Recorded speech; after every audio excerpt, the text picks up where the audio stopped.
And a good evening from Saddleback Stadium here on the campus of Saddleback College here in beautiful Mission Viejo, California, where we've got a SCFA matchup tonight in the National Division Southern League. The Palomar Comets visiting the Saddleback Bobcats. I am Mark Spin along with Mike Zepeda here on SoCal College Sports. Thank you for joining us. We've got a streaking Bobcat team, winners of 3 in a row, against a hard-luck Palomar team, 2-3, with 1 point loss to number 1 ranked Riverside, and also a very tough close loss to College of the Canyons, another top 15 team in the state polls. So the big question tonight for these teams is both going to be quarterbacks, Mike. Yeah. Well, we have I think was it second or third string in for Palomar. We have some injuries at the top of their QB chart, so we'll be seeing a lot of the bench here tonight. Specifically for Palomar, they were competitive last year, certainly competitive this year. A couple of their losses coming, like as you said, to 2 top 15 teams. What team are we going to get tonight? QB is a Dr. Jekyll and Mr. Hyde type deal. I might have gotten that mixed up, but you know how that goes. We understand, yes. And Jaden White is going to be Mr. Hyde, I believe, for the Comets tonight. A freshman who started the very first game of the season, has had limited action since then, but Clay Omahundro, their starting quarterback, is out with an injury suffered at the end of the Riverside game. So he will not be in action tonight. The backup will be Kaya Reed, who took the Comets to a victory last week, played the entire game. But Clay Omahundro will not play. For Saddleback, we don't know because they've been rotating quarterbacks regularly. Brandon Burwald, who got the start or came off the bench after starting, they've been rotating Trey Kukoc and Brandon Burwald starts. One comes in, one comes out. Well, Brandon Burwald was supposedly nicked up a little bit this week in practice and may be limited, but may not be. But word is that Joey Gentililla, the third-string quarterback, will see some action tonight. But we expect to see Trey Kukoc start for the Bobcats with Burwald playing as much as he is available. He is in uniform. He did warm up. He looked like he was moving around pretty well. Looks pretty spry in the coin toss. Yeah, but, well, let's see how he walks out. I always look good at the center jump myself, so that's the way these things go. Were you jumping tip back in the day? Oh, back in the day, I was the big man. I wasn't. It's 6'6". That was huge in my day. Yeah. So, but at least in where I was playing. Yeah, I was 6'9" in Santa Ana, so that's like 7. That's like 7'5" in the real world. That's right. So Saddleback's got to clean up the penalties. 21 penalties, 209 yards in their victory over San Diego Mesa 2 weeks ago. Both teams coming off the bye week. They need to get that cleaned up if they're going to have a good chance against a high-scoring Palomar team, because both these teams can move the ball. Palomar's averaging 500 yards in total offense in league play so far. The Bobcats just under that. So I think we're going to see some points tonight, as long as we don't see too much laundry. Well, laundry's certainly been a factor the past few weeks here for the Bobcats, and obviously something to shore up here tonight. Who knows? Burwald was fantastic a couple weeks ago, right before the bye versus San Diego Mesa. I believe they were down 17-3 in that one. 17-3. He comes in, they right the ship, and it's a completely different ball game, and now we have a quarterback controversy.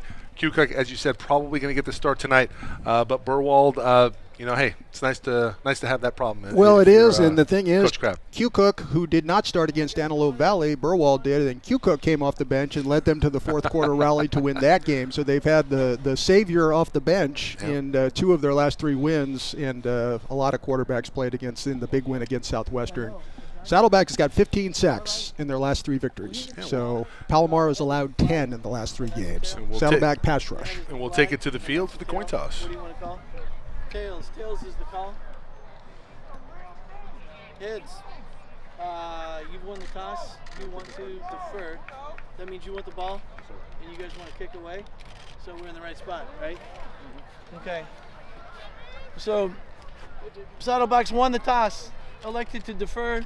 Palomar is going to receive down here. All right. Go ahead and shake hands, guys. Have some fun.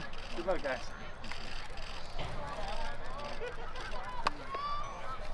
Yep. Go!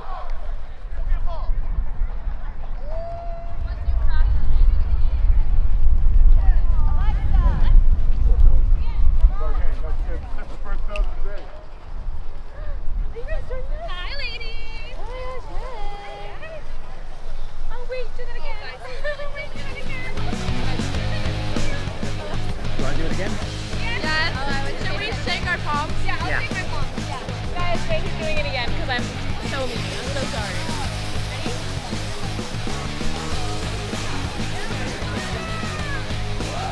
Ready? 3, 2, 1, here we go.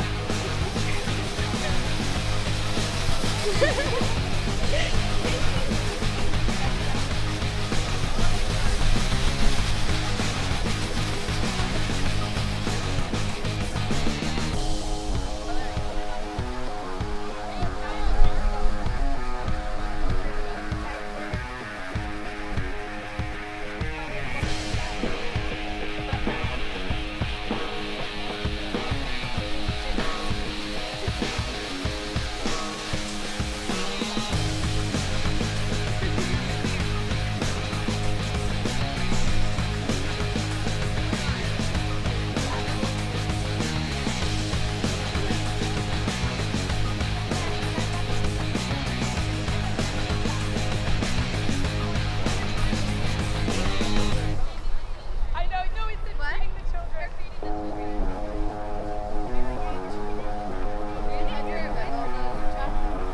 It's just slime.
Welcome back to Saddleback Stadium. Getting ready for the Palomar Comets against the Saddleback Bobcats here in a National Division Southern League contest. Saddleback comes in 2-0, trying to win to keep pace with Fullerton and Riverside, who have both already posted wins to go to 3-0 in league play. Palomar comes in at 1-1. Saddleback 3-2 overall. Palomar 2-3. The Bobcats have won 3 consecutive games. Both teams coming off the bye week, and both teams trying to figure out who's going to be the primary quarterback. For Palomar, it's because of injuries. Clay Omohundro is out because of an injury this evening. Jaden White, the freshman, will start. He's seen limited action since he started the first game of the season. For Palomar, Kaya Reed will be backing him up. For Saddleback, we'll find out on their first possession. It could be Trey Kukoc. It could be Brandon Burwald, who is nursing a little bit of an injury, we understand. We also expect to see Joey Gentililla tonight for Saddleback at quarterback. All right, getting ready to get underway. Saddleback won the toss and deferred. Palomar will receive.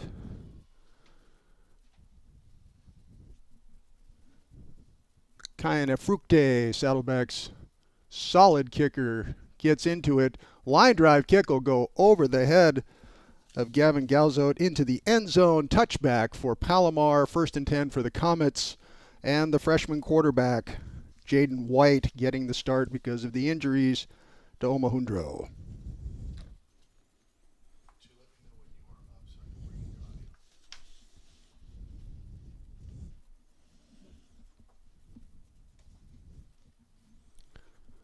I am Mark Spin along with Mike Zepeda.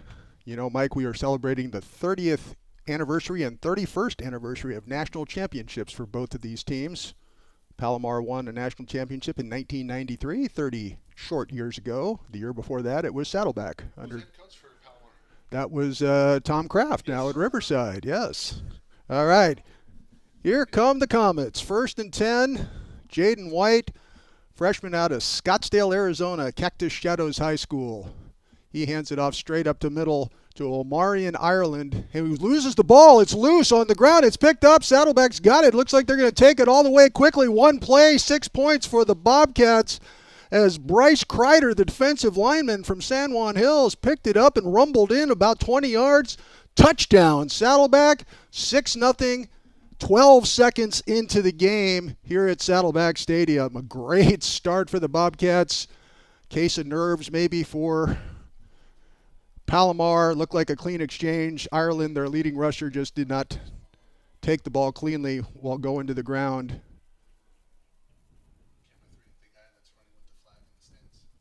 A Fructe on for the extra point. He is perfect on the year. 23 out of 23.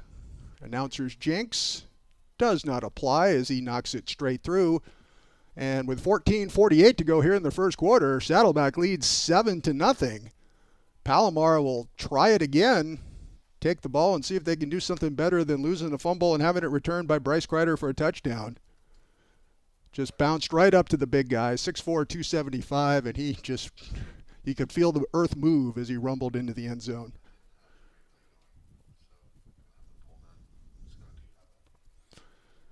Quick lead for the Bobcats. They were plagued by penalties and mistakes in their victory over San Diego Mesa. But taking advantage of an opponent mistake to start this game, and it is 7-0.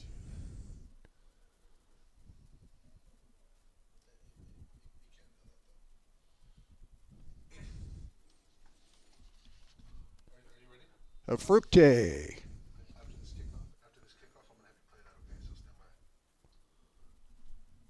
Galzote and Raymond Roller back for the Comets. We just did this, but it is 7-0 now. Saddleback, 1 play, 1 touchdown on the fumble return by Bryce Kreider. And Fructe gets into it. A line drive kick again. This time Galzote will take it at the 10. He's got room up the middle. A little block there. Makes a shifty move into the inside. Gets out to about the 28-yard line, where Palomar will take over 1st and 10, trailing 7-0. After 1 play, 1 mistake, 7 points for Saddleback College. Mark, we're going to go back to that replay.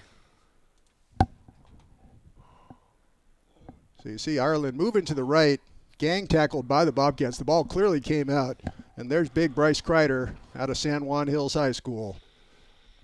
Rumbling in for the touchdown. He's got 13 tackles on the year, and now he's got a touchdown. All right, Jaden White. Got it. Hands it off straight up the middle again. Well, Marion Ireland, one of the leading rushers in the Southern California Football Association, top rusher for the Comets, averaging 5.9 yards a carry. He's out of Las Vegas Canyon Springs High School. He's got a brother on the team. Marion Ireland, number 20, a sophomore. They list him at 6'1", 190. He's got 5 touchdowns on the season. He'd like to trade one of those in for the one he just gave up. 7-0 Saddleback. 2nd and 7. Quick flick out to the right side. That's Amari Derby, freshman receiver from Las Vegas Arbor View, makes the reception. Short gain on the play, but it brings up 3rd and manageable for the Comets. Tanner Gunnell on the tackle, number 4. 3rd and call it 5. White out of the shotgun. Straight drop, quick release over the middle. Tried to go to Derby again. Good coverage there by the Bobcats. No flags come in. I believe that's K.O. Wallace on the coverage. Pretty solid. And that's 3 and out for Palomar. Saddleback will get the ball on the punt.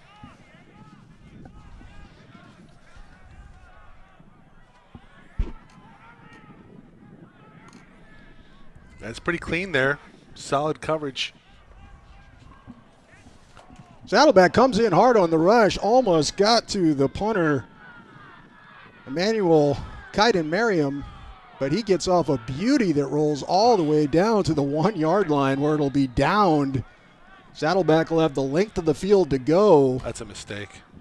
You got to pick up that ball. Fair signal, fair catch, and you get the feeling that the return man is just a little squeamish there. Doesn't want to mess it up. Lets it go and takes a terrible bounce. Yeah, Jace Christner, the freshman out of Aliso Niguel High School, has done a solid job fielding punts through the season so far, but that was one he'd probably like to have back as well.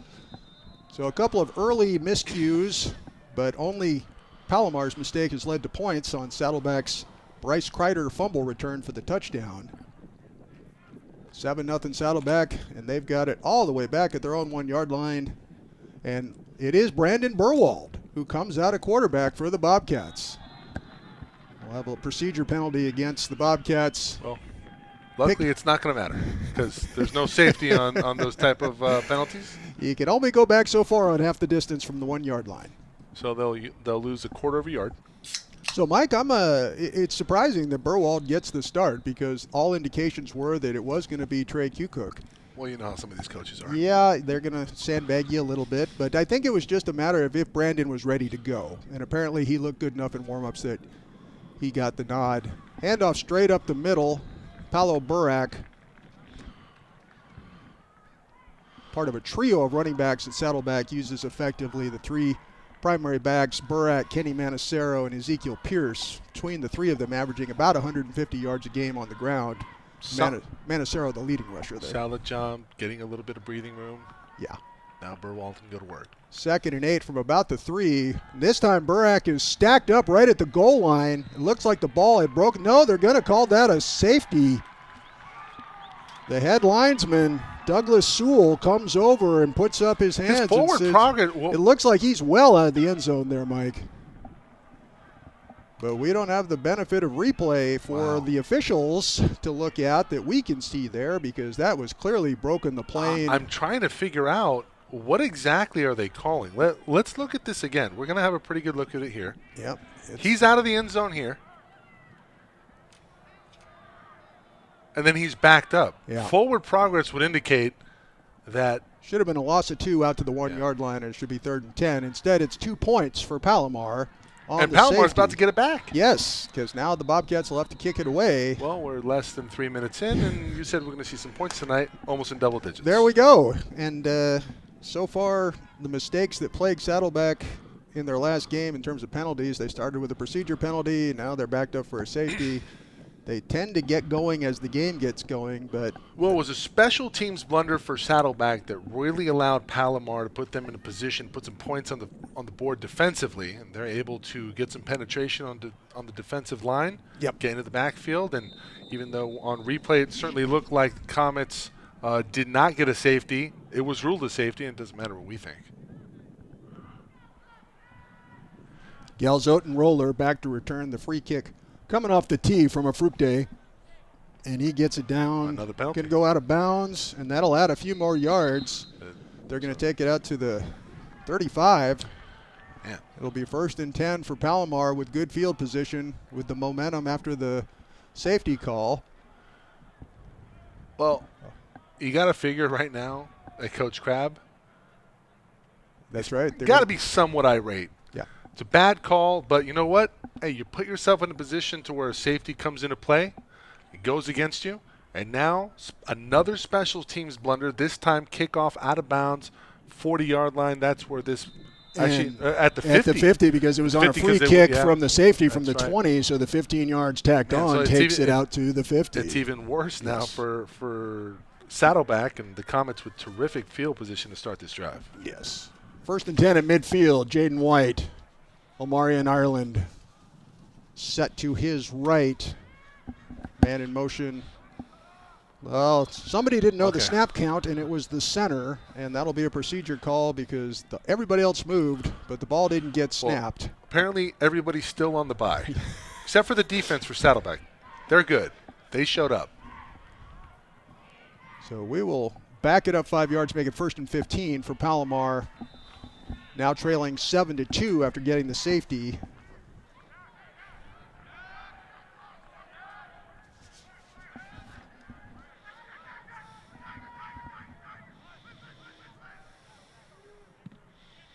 That's Kyle Apana, number 13, split wide to the left at the top of your screen.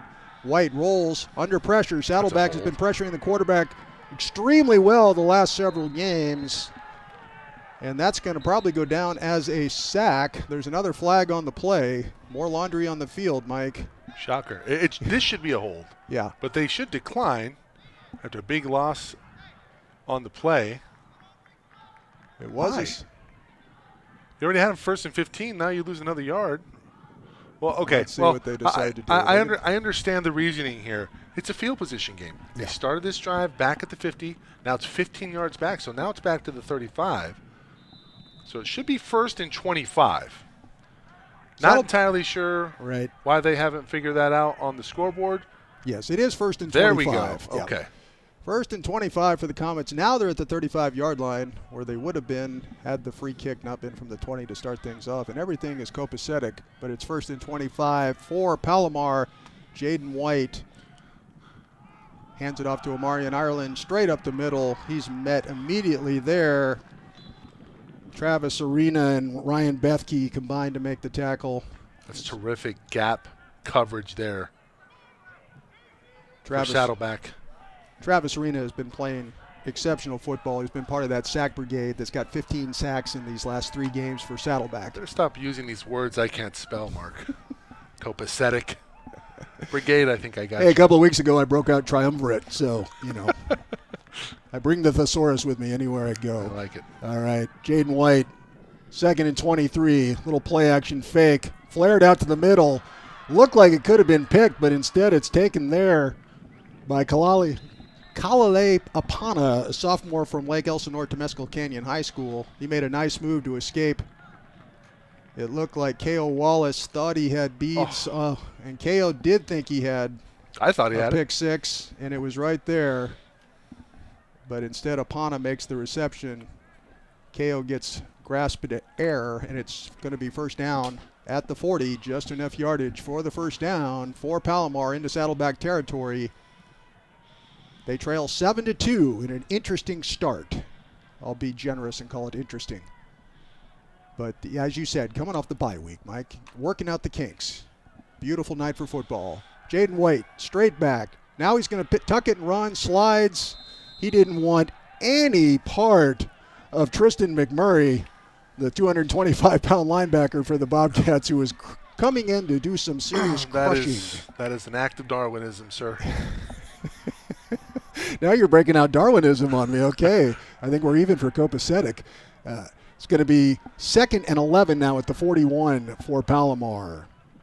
2-3 on the season, 1-1 in the National Division Southern League. Saddleback, winners of 3 consecutive games, 3-2 and 2-0, trying to win to stay tied with Riverside and Fullerton in the Southern League. Jaden White, the freshman out of Scottsdale, Arizona, hands it off to Omarion Ireland.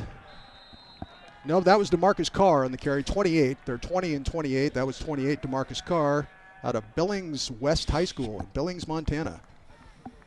He's probably enjoying this 80-degree kickoff temperature here at Saddleback Stadium because we had rain a couple of weeks ago and we had misty rain the week before that against Antelope Valley, but finally they have a Chamber of Commerce day for evening for football here at Saddleback Stadium. Well, they said, hey, look, it's homecoming tonight, and Mother Nature said, you know what, we're going to have some nice weather for the higher-ups of Saddleback. Absolutely gorgeous. 3rd and a long 7. Jaden White, straight drop, pressure now.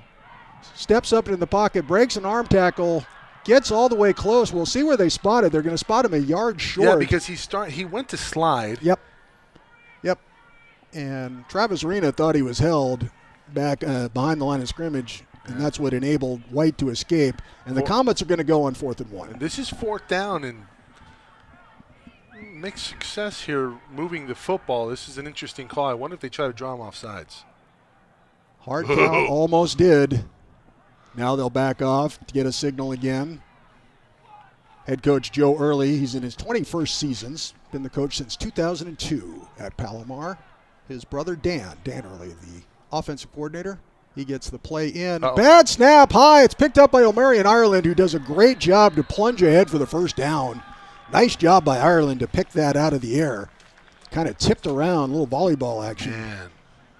And Palomar dodges another big mistake and get a first down out of it at the 27-yard line. So they've got 1st and 10 at the Saddleback 27. Oh, missed opportunity for the Bobcats, and now on their heels defensively. We've got like a baseball score at 7-2 here. Safety, strange safety call. Mike and I didn't agree with it because it looked like Burak had gotten out of the end zone before he was pushed We didn't back. agree with it because it wasn't a safety. Handoff straight up the middle. Omarion Island breaks to the left side, breaks a tackle there. He's got room along the left sideline and picks up about 12 yards. He steps out of bounds at about the 16, it looks like, and it's going to be 1st and 10 for Palomar after the 11-yard run by Omarion Ireland. That's some pretty impressive lateral movement there. He is one of the top rushers in SCFA, and he is their 5.9 yards a carry, averaging almost 100 yards per game.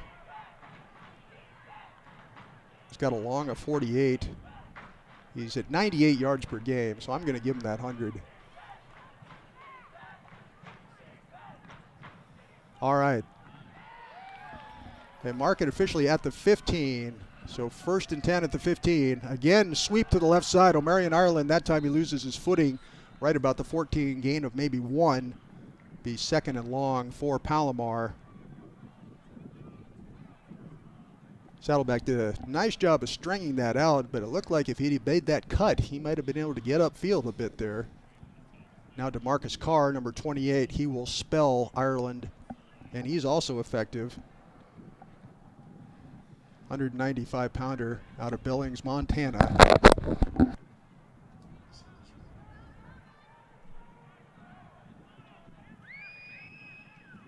Amari Derby at the bottom of your screen. Jaden White rolling. Now he throws to the middle of the end zone towards the back. In the back of the end zone, it's picked off. Saddleback gets the interception. Jackson Hagopian, the freshman from Carmichael Jesuit, steals that one away from the Palomar receiver who thought he had an easy touchdown coming into his hands. And look at Hagopian. Hagopian just goes up and makes a fantastic interception. Great play by Jackson Hagopian. You know, Palomar's got multiple receivers, 6'2", 6'3". Jackson's 5'10", but he made up for the height differential with perfect timing to come across and snag Jaden White's pass. Let's see if we have another angle of it here on the replay.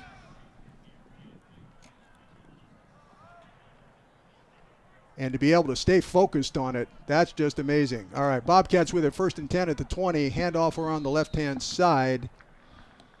Paolo Burak gets about 2. It'll be 2nd and 8 for Saddleback after the fantastic interception. We've seen a couple of fantastic interceptions. Yeah, Michael D'Amato has had a couple this season, and that time, hey, 31, 33, look at me. Jackson Hagopian, Carmichael Jesuit, Burwald, quick pitch and catch.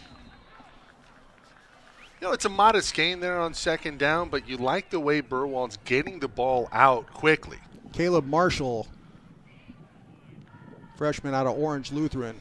Limited action so far, only 5 catches coming into the game. Now has 6, and he picked up about 3, so it's going to be 3rd and 6 for the Bobcats. Burwald out of the gun. Burek stays in the block. Quick flick out to the sideline will be enough for the first down. Yes, Marcus Carrillo Edgar, leading receiver for the Bobcats. The freshman speedster from Norco, 2-star athlete there, track and field and football.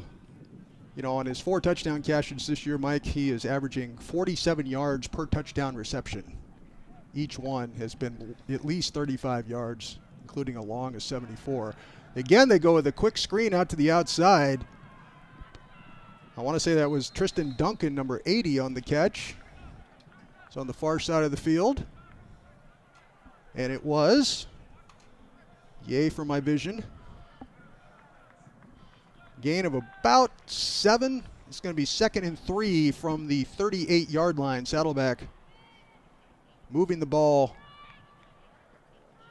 That stacked receiver in the slot here. I wonder if the Saddleback Bobcats take a shot right here. Maybe a hard count. They've got man coverage to the top of the screen on the right. Burwald looks that way, throws that way. Wow. That's a pretty catch if they call it a catch, and indeed they do. Saddleback's been running receivers in and out all day long. Let's see who that was. That's number 18. That is a tiptoe workshop right there. Josiah Smith. Josiah Smith, sophomore out of Irvine Northwood High School. Had not seen much action coming into this game. Makes a nice catch on the sideline right there. First down, Bobcats at their own 48. Playing with tempo. Seth Lyon, the tight end, in motion. Now they throw to Seth, and he can't handle that one. Just a little out of his reach. Might have been able to come down with it, but it'll be 2nd and 10 for the Bobcats at the 48-yard line. 4:22 to go here. Mark Spin and Mike Cepeda, SoCal College Sports. Palomar and Saddleback. That's a great angle. Look at that catch. Josiah Smith. Unbelievable job with the toes. And this is 4-down territory here. Middle of the field. Andres Lewis split wide to the left. At the bottom of your screen. Seth Lyon again, the tight end, goes into motion. And this time Burwald will just, he goes back to Jacob Sears. We've seen this before. And he'll go to Seth Lyon, and Seth Lyon is going to go all the way. Flag is down. I'm going to see if did they going to call that 2 forward passes. It looked like the first one was a lateral, but we'll have to see what the call is. If it stands, it's a 52-yard touchdown from Jacob Sears to the tight end Seth Lyon. You see there's Sears in the slot. Oh, that was a lateral. Is that forward pass? That's what they're saying, but it looked like that definitely. It looked pretty clean to me. Yeah, it doesn't have to be backward. It can be lateral.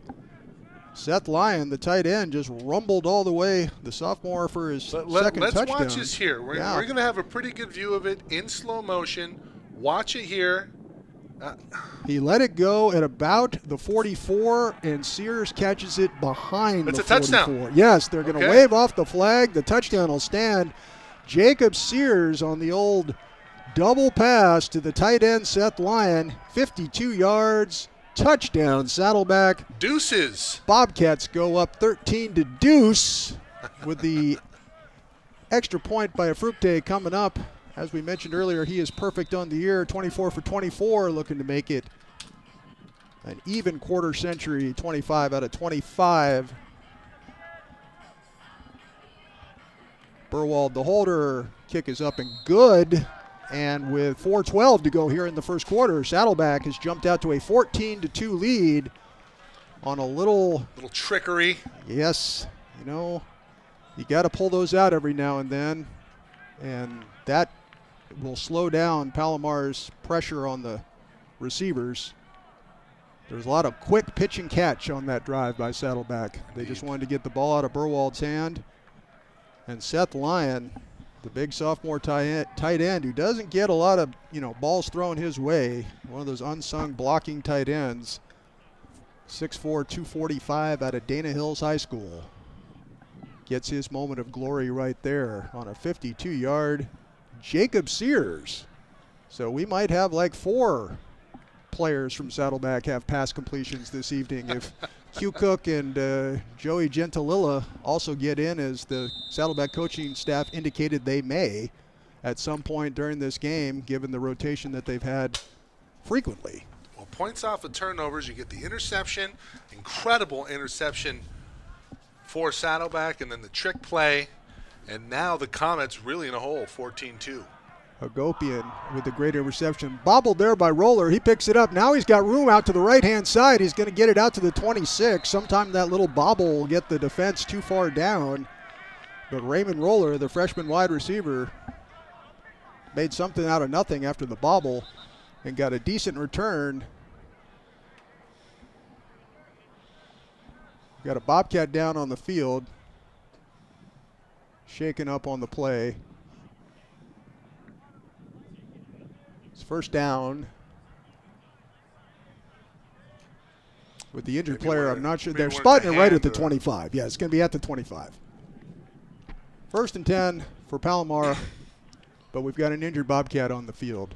Well, hey, give us an opportunity to play the interception one more There time. we go. Couple of times and a couple of angles. Yeah. Jackson Hagopian, just a fantastic. And the fact that he kept vision on that, because K.O. Wallace was reaching with his hand as Jackson was diving for it. Look at that. I mean, he just takes it out of the wide receiver's hands, says, give me that. There were multiple Bobcats over there. Trevor Romaldo, defensive back, also as they were converging. All right. We're back in action. First and 10 for Palomar. A little swing pass out from Jaden White. Short gain. That's Jake Whitehead. He's their top receiver. He's one of those 6'3" receivers that they have. They have 5 receivers 6'2" or taller. Whitehead is 6'3". Freshman out of Temecula Chaparral High School. Gain was 4. It's 2nd and 6 for Palomar.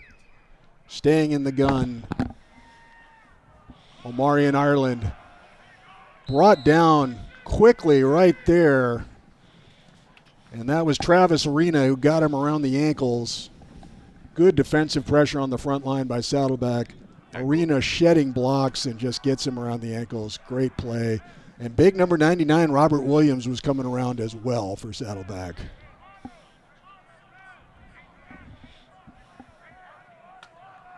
No, that's Lacier Luter, number 90. Yeah, not 99. The other 300-pounder that the Bobcats have on the defensive line. Pressure now. Arena chasing White. He flushes him out to the right-hand side. He goes to Whitehead. They're going to call it a catch along the sideline. Nice play by Jaden White to elude Travis Arena and multiple other Bobcats. And, yeah, looks like he got the foot down. Jake Whitehead, their top receiver, makes the catch, and that's first down for Palomar. The Comets out to the 37-yard line. They trail 14-2 with 2.5 to play here in the first quarter. Saddleback rushing 3. Now they bring in a blitz. Tristan McMurray knocked away there by Travis Arena. Omarion Ireland out of the backfield, the intended receiver. And Arena gets away with one there. He got there a little early, but they don't call it. 2nd and 10. Update from Long Beach. The Huskies of ELAC on top 13-7 over Long Beach City. The other leg of our doubleheader here tonight on SoCalCollegeSports.com. ELAC at Long Beach. battle in the National Central Division. 2nd and 10. Jaden White hands off straight up the middle. And that was DeMarcus Carr. Got about 2 or 3. He just runs into a wall and looked like he had trouble on the exchange too. That ball looked like it was bobbled a little bit. Wasn't clean, but I mean he was just running into a straight wall. They give him about a yard, so we'll call it 3rd and 9. No, 3rd and 10. I think they backed it up just a little bit. They're back at the 32. You are correct, Mike Cepeda. It's at the 37, so no gain on the play at all. Stoned again by the Saddleback front line. And it's 3rd and 10. 3 receivers to the top of the screen. Jaden White looks that way, rolls that way. He's locked in on that left-hand side, and now he's pressured, flushed out again, knocked out of bounds by Tristan McMurray, well short of the first down at the 42. That is a hell of an effort of pursuit. Number 5. Tristan McMurray, the sophomore out of Murrieta Mesa, one of the top tacklers for the Bobcats. It looks like it's going to be a first down, and then nope, not quite. No, Get out. Jaden White was, locked in on that left-hand side, never even thought about showing eyes the other way. Saddleback adjusted, flushed him, and it's 4th down and punt time for Chase Christner. Contact with the kicker, no flag. No flag. Wow. That was Emmanuel Guidna-Merriam on the punt. That's interesting here. We're going to have another look at it. Certainly looked like there was contact with the kicker. Let's see if Manny, as they call him. Yeah. Hard to tell from that angle. Chase Christner did a good job on the fair catch that time, keeping it from going further down. And the Bobcats have it at their own 19-yard line, 1st and 10. You have to wonder what kind of an earful he got on the sideline after letting the last one roll down to the half-yard line. Special teams coach Dana Roach probably had, some words of encouragement. Kenny Manacero around the right-hand side. First carrot of the night for Kenny, the freshman out of Mission Viejo High School. Your last name is so apropos. Mark Spin. That's right. You spin it well, my friend. Well, I do my best. You should have seen my jumper, man. That thing had some serious rotation. Lacing it? Oh, boom. Boom. Then I got to college. Didn't go boom no more. All right. Manacero, the freshman out of Mission Viejo High School, leading ball carrier for the Bobcats. Grew up in Haiti. Burwald looking deep down the left-hand sideline, wide open down that sideline. Beautiful pitch and catch, long reception.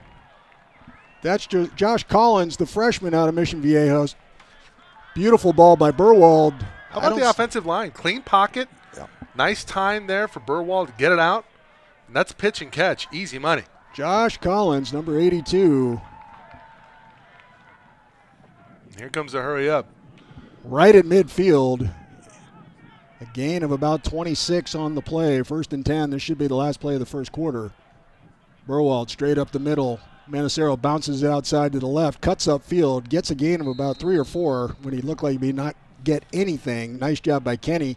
And that ends the first quarter with our score here at Saddleback Stadium. Saddleback 14, Palomar 2. You are watching SCFA football on SoCal College Sports.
Back at Saddleback College, first play of the second quarter, a little flick out to the sideline to Josh Collins is incomplete.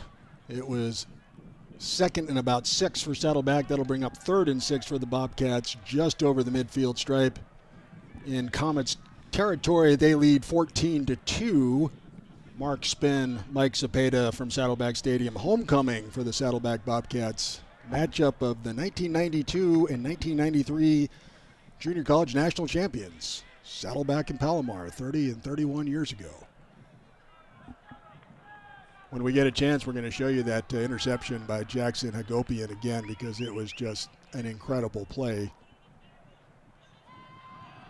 Sweep on the right-hand side on 3rd and 6. Monacero's got room, puts his head down and bowls through a couple of Comets and gets the first down for Saddleback to the 38-yard line. There's a pretty big hold on the outside here, and you're going to see some jersey pull away. Got away with it, did the Bobcats, because there was certainly some tugging going on there. And I'm surprised that the side judge doesn't see that and throw a flag, but hey, if you're the Bobcats, you're going to take it. New set of downs, 1st and 10, Saddleback. At the 38, Burwald still at quarterback. We expect to see Trey Kukoc and possibly Joey Gentililla. But right now it's Burwald. Straight drop back. He's got a receiver wide open down the left-hand sideline. That's going to be a long gain for Dane Benedicts, the freshman out of Capital Valley High School. He was running free all day long over there. Blown coverage by the Comets because he's behind the safety and the corner. They were in zone, and Dane just found a deep gap. Yeah.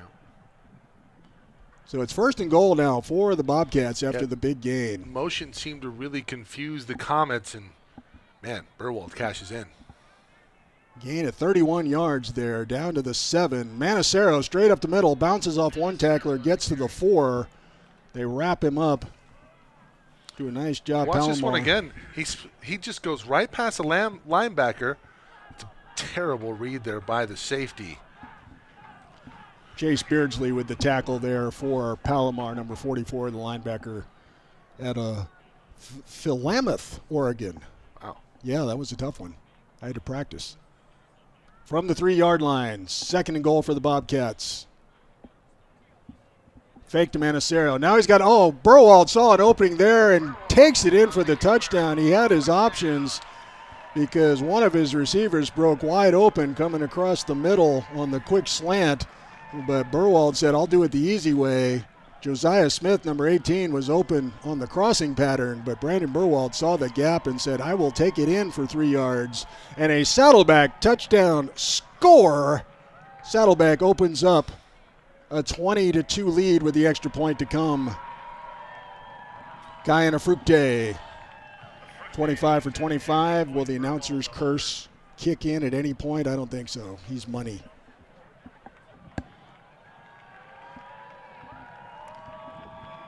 Perfect snap, perfect hold, perfect kick. 21-2. Saddleback takes the lead over Palomar. Early second quarter at Saddleback Stadium.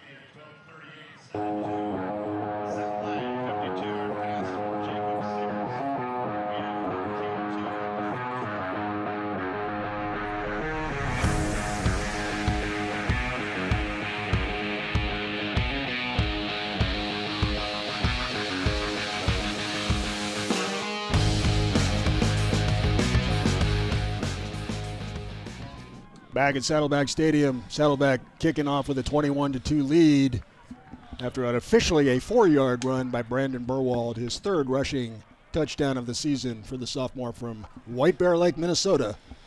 A Fructe's kick will go into the end zone for a touchback, and Palomar will have to get something going behind the freshman quarterback Jaden White, playing in place of injured Clay Omahundro. And we'll see if Coach Joe Early may decide to go with Kyer Reed, who played well in their win last week against Grossmont. Yeah, if memory serves, Kyer Reed's Sophomore. I want to say I saw him last year. Yes, Covered a couple of the Palomar games down south. He's out of El Camino and Oceanside, and he's a sophomore. He did start versus Grossmont last week and was through for 350 yards and 3 touchdowns. And I believe he has now checked into the game. Look at us, the Psychic Friends Network. Quarterback change. Kaya Reed comes on for Palomar. See if he can get something going for the Comets. Handoff straight up the middle. O'Marion, Ireland, I believe. Yes. Very little doing the middle of the Saddleback defense. Might give him half a yard here. Second and a long 9.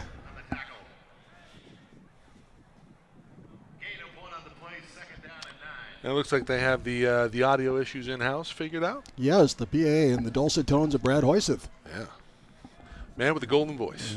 Sports Information Director Deluxe. Kaya Reed's first throw of the night. Little pitch and catch. Nicely done out there to Apana. Apana was the one who thought he had the touchdown coming before Hagopian's amazing interception. I got it snatched away. Kyle out of Hawaii, excuse me. That's play of the game stuff right there. Yes. Thus far. Another ESPN special. There we go. We keep submitting. Lake Elsinore's Temesco Canyon, Hapana. Yeah, but one of these times, some of these plays are just too good not to make top 10. Kaya Reed will hand it off straight up the middle. Here comes O'Marion. O'Marion, Ireland gets his best run of the night there, takes it up to the 48-yard line and be first down Comets. Well, I hate to have to bring this up, but remember a couple weeks ago, San Diego Mesa was here. They were up 17-3 in that one, and then there was a QB change. So the Bobcats would be smart not to get complacent here. And we saw complacency rear its ugly head on Friday night in that Colorado game. Oh, Stanford just kept playing, and Colorado was thinking about going home because Coach Prime didn't want to play at late night. Handoff, fake. Nice flick out to the outside. A little pitch and catch. They're building his confidence slowly. That's Quincy Herron, the tight end. Freshman out of Helix High School. It's a completely different offense. The ball getting out cleanly, good movement up front, good penetration up front. And that takes it to the 40-yard line. First down into Saddleback territory after Helix High School's Quincy Herron makes the first down reception. As I've mentioned before, the alma mater of Bill Walton, Helix High School.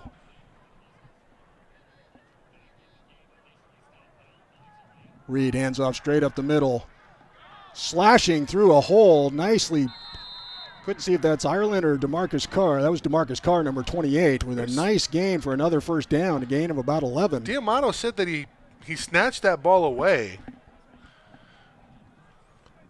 before the runner went down. We're going to have another look at it here. Diamato on the tackle, first down for the Comets. Let's look at this all the way through. Does he snatch it away while the ball is still up? Okay, Diamato does not have it there. Is the ball out? I don't really have much of an angle there. So. Pass down the left-hand sideline, almost intercepted. Nice closing coverage. Saddleback made a strong play. That's Trevor Romaldo, who came over, had a wide-open receiver down the sideline, but Trevor Romaldo came over and saved the day. Almost made another spectacular interception for Saddleback. But it's an incomplete pass, and it'll be 2nd and 10 for the Comets at the Saddleback 29-yard line with 10:35 to go here in the first half. 21-2, Saddleback. Mark, who did you say is in at quarterback? Kaya Reed, number 12. O'Marion, Ireland, gain of about 8. It's going to bring up 3rd and short for Palomar. You're down 21-2. You have to assume this is 4-down territory. Kaya Reed.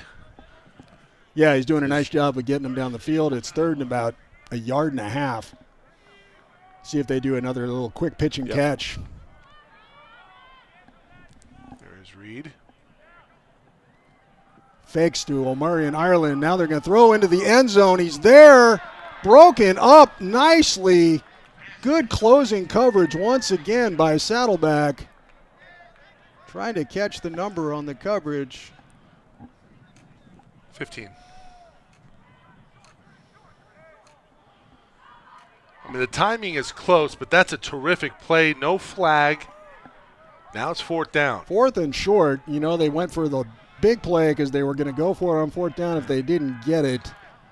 This is house money. It's essentially a punt. And that was Cochise Bradshaw, number 15, out of Los Alamitos on the coverage there I for suspect Saddleback. Wow. The straight drop to Reed. Now he's going to tuck it and run, and he's got room to his left. He's still going. He's got plenty of room. Bradshaw comes up. Kia Reed goes down. Kaya Reed, excuse me. He's not the car. He's Kaya. My apologies to Kaya, friends and family. Kaya Reed.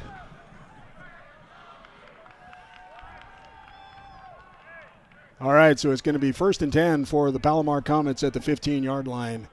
Trying to get back in this. They trail 21-2. 9.5 to go in the second quarter. On the road here against Saddleback on homecoming for the Bobcats. Kaya stops, pitches, throws, tipped up in the air. 3 Bobcats dive. 1 came up with it, but they're going to rule it incomplete. Travis Arena said, my hands were underneath it. The back judge says no.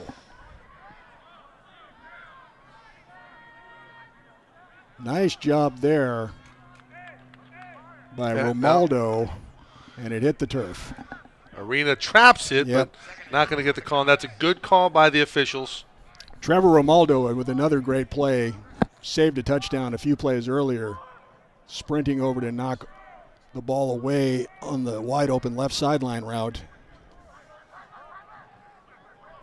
by Micah Johnson. 2nd and 10. Kaya Reed, DeMarcus Carr, straight up the middle, met by the host of Bobcats, and he'll go nowhere. And that was big number 90, Lasir Luter, 335 pounds. Trying to loot the football there. Yeah, he just took up the whole middle space. He had help from Bryce Kreider as well. Loss of 1 makes it 3rd and 11. 3rd and 11 at the 16-yard line. Comets probably in 4-down territory because field goals aren't going to do them much good right here. Bad snap. Kaya Reed picks it up and throws into the end zone. Nobody home, overthrown. Was trying to get it to Quincy Heron, and that'll bring up 4th and 11. And what do I know? They're bringing out the field goal unit. So Manny, as they call him, Kaiden Amarium. 3 of 5 on the year. His long is only 25. Of course, he's got more range than that. I watched him warm up, and he's easily good from the mid-40s. It'll be a 33-yarder officially. 33-yard field goal. Manny gets his foot into it, and it's blocked. Came off low, and the Bobcats got hands up, and it's blocked, and the Bobcats thwart the Comets once again.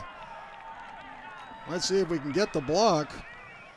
Cale Wallace, number 1, came from the outside across the formation, made the diving block. Not so much a Kaiden Amarium mistake as it was just a great play by Cale Wallace, the defensive back for Saddleback, to get in there and knock that down. Denied. Yeah, again, defense comes through.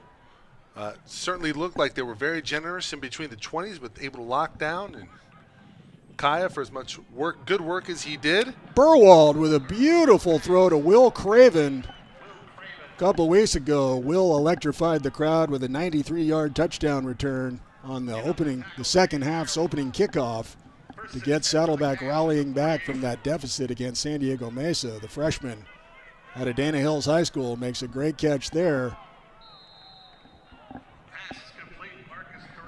Marcus Creo-Edgar gets a short gain there for the Bobcats after the first down catch. Got them into Palomar territory at the 48-yard line now. It will be 2nd and about 6 for Saddleback at the 48 of Palomar as we get under 7.5 to play here in the second quarter. Burwald fakes it to Burak, throws a dart over the middle to Craven, and Look at the Will vision makes here. a great catch. Burwald. Goes through his progressions, finds a man over the middle of the field, and an absolute dart, as you said, Mark, for the first down. You want to talk about somebody who can spin it? Yeah. Burwald, he's got good, solid, and there's a motion Early penalty movement. against the Bobcats to slow the momentum. Man, it certainly looked like there was room to run. After the first down pitch and catch to Will Craven, took it to the 39. We'll back it to the 44. It'll be 1st and 15 for the Bobcats with 7:13 to go here at Saddleback Stadium. Here on the SoCal College Sports family of games tonight. 2 tonight, Mike? Just 2. Just 2 tonight. Just 2. We had 2 tonight, only 1 next week. All right. We had the quintuple header 2 weeks ago, We did. so it's all right if it's only 2 tonight. Burwald.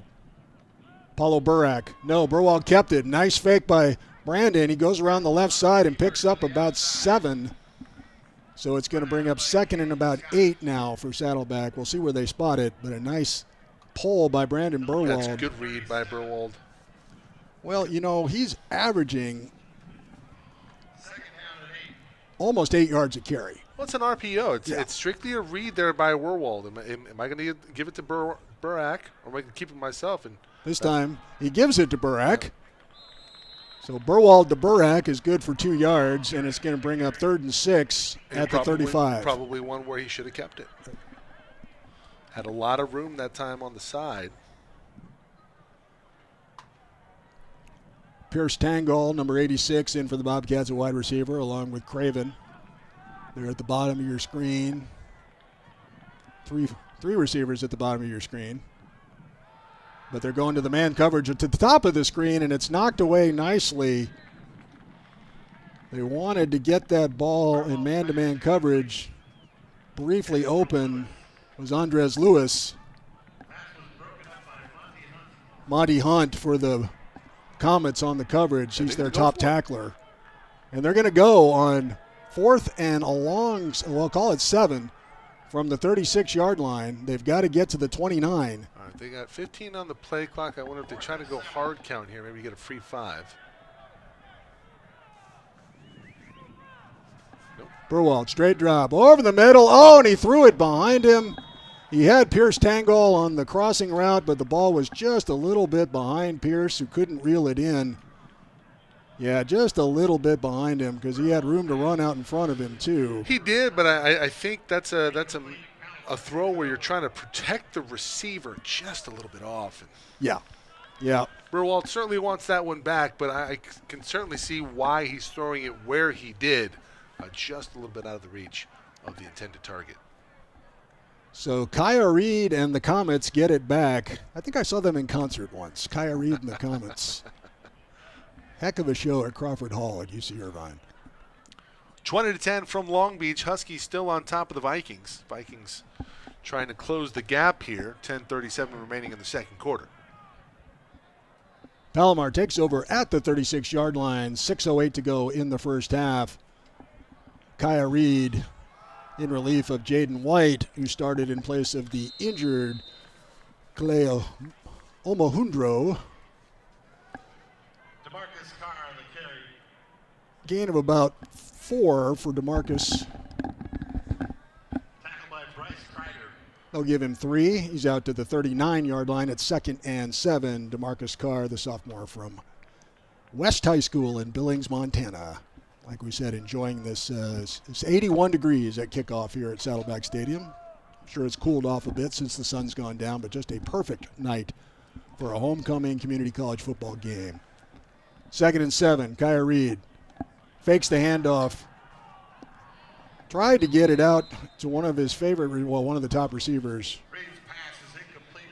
for the Comets, Quincy Herron, the tight end, who frequently splits out wide. And it's going to bring up 3rd and 7 for Palomar. DeMarcus Carr still in the game. O'Marion Ireland sitting out this particular series. They do rotate those 2 backs throughout the game, just as Saddleback does with Burak and Manacero and Ezekiel Pierce. I wonder what you drop defensively. Or do you try to just sit down in the zone, a little bit of a prevent, or are you going to come after him? Well, given the 15 sacks in the last 3 games, I'm thinking that they might, that's the big 6'6" tight Here it end, comes. Evan Langer, back in motion, and they throw the quick out, and they go to the other tight end, Quincy Herron. Quincy Herron, who makes the catch for the first down just out in front of the chains. That's great hands. Caught it with his hands like a true receiver. And that takes it out to the 47-yard line of Palomar. First down, Comets. Kaya Reed doing a nice job of moving the ball. First and 10 for the Comets at their own 47. Omarion Ireland back in the game. His brother Jaden, also a member of the Comet squad. There goes Herron in motion again. Like I said, they'll send him. They call him a tight end, but he's split out a lot. And there's a sack by the Bobcats. Second one of the game. Solid defensive effort. That's Brennan Acosta, the freshman defensive lineman out of El Toro. Great job initially in coverage, and then no time. Man, Arena busting through and breaking up everything. Left a lane for Acosta, and the freshman, the 6'5", 235 defensive lineman, gets his second sack of the season, and that's now 17 in the last 3 games for the Bobcats. And that backs him up to make it second and about 14 now from the 44-yard line. Kaya Reed, nice little pitch and catch out there, but it dropped. Palomar receiver wanted to turn and run before he had the ball in his hands. That was Sky Donnell. And he had some room, too. I mean, that should have been a first down. Oh, wait a minute. A flag here. We get a little laundry on the field. Yes, we do. And what are we going to get? We got a hold against the Bobcats. In the secondary? Yes, so it's going to be a first down on the penalty. Let's see if we have it here. Take it into Saddleback territory to the 46. Okay, no, we have a... I think they got K.O. Wallace, but I'm not sure. I don't want to blame K.O. if it wasn't his. Was that 15 yards? 10 yards and a first down, so put it out to the 46-yard line. Defensive holding.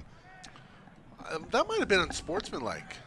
I thought I saw him signal the hold, Well, but if they gave it 15. They get crossed up. I don't know if it was a hold, but there certainly was some extracurricular that they flagged Wallace for.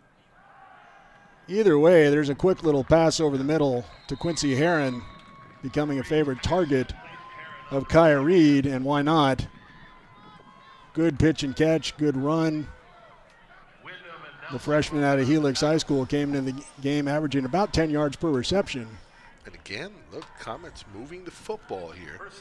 Kaya Reed doing a nice job in relief of White. Coach Joe Early and his brother Dan, the offensive coordinator, say, well, what the heck, we're down 21-2, Well, last time you brought the blitz, they do a pretty good job of picking that up. They did. So Saddleback's rushing 3 because they're handling the line of scrimmage pretty well. But then as I say that, Omarion Ireland breaks free for about 7 yards to bring up second about 3. Deep in Saddleback territory. They're at the 24-yard line of the Bobcats. 3:06 to go, and we've got a timeout on the field. Saddleback getting their defense regrouped. The Bobcats take a timeout, trying to get resituated, if you will, as we get into the last 3 minutes of the first half, trying to keep momentum going into the locker room. The Bobcats will get the second half opening kickoff. They won the toss and deferred. Had some scores from around the SCFA here. I believe you mentioned Riverside with a big win earlier today over Grossmont, 63-0. Santa Ana, big over Victor Valley, 53-6. Santa Barbara with a win at Antelope Valley, 45-13. Allen Hancock earlier today over Bakersfield, 21-13. Mount Sac at the end of the second quarter in halftime, 16-7 over Cerritos. 35-0 Chaffee over West LA there in the second quarter. Pasadena on top of Santa Monica, 7-3, 20-10. As we said, ELAC over Long Beach right now. Citrus on top of San Bernardino Valley, 28-7, and Mount San Jacinto with a lead over Southwestern, 18-13 there in the second quarter. All right, 2nd and 3 from the 24 after the timeout, and there's a motion penalty. And the Comets will get backed up 5 yards. Man, that is a drive killer. You have 2nd and 3, you have a chance to take a shot, and now you shoot yourselves in the foot. And you're down 21-2. Little margin for error here for the Comets. Well, Omari in Ireland, is averaging 4 yards a carry on the evening, about 5.9 for the season, but he's been getting going. So, yes, that hurts right there to take you out of 2nd and 3 to now 2nd and 8. Back to the 29-yard line. They fake it to blitz from the blind side. Big hit by the Bobcats on the sack. 3rd of the night. Michael D'Amato. Good God. And Kai Reed Just still down. He gets absolutely baked. 3rd sack of the season for Michael D'Amato, the freshman out of Mission Viejo High School. Their leading tackler. Went full Diablo on that one. Just ragdoll city right there, Mike. That's ouch. Yeah. Yeah, and he's reaching for his right shoulder as soon as he hit the ground was Kaya Reed. We hope he's okay. And with Clay Omohundro unavailable because of injury, that means they're probably going to go back to Jaden White, who started the game and didn't get much going offensively. 3rd and 14 for the Comets. But we'll probably get another chance right here. Yep. The freshman from Scottsdale, Arizona, Jaden White, 6'1", 200-pounder, Cactus Shadows High School. As I said, he played very well in their Week 1 win over Moore Park when he threw for 100 yards. And he throws a nice dart right there, picks up yardage. Right there. But not going to be nearly enough for the first down. That was Kyrie Scholes on the reception. One of a couple players they've got out of Las Vegas Arborview High School on the Palomar roster. 4th down territory, 4th and 8. It's 4th and 8 from the 29. Coach Early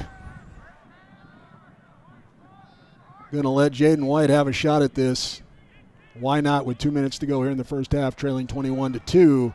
Turns and fakes, now scrambling. Now he's going to get crushed by 3 Bobcats, or at least 2.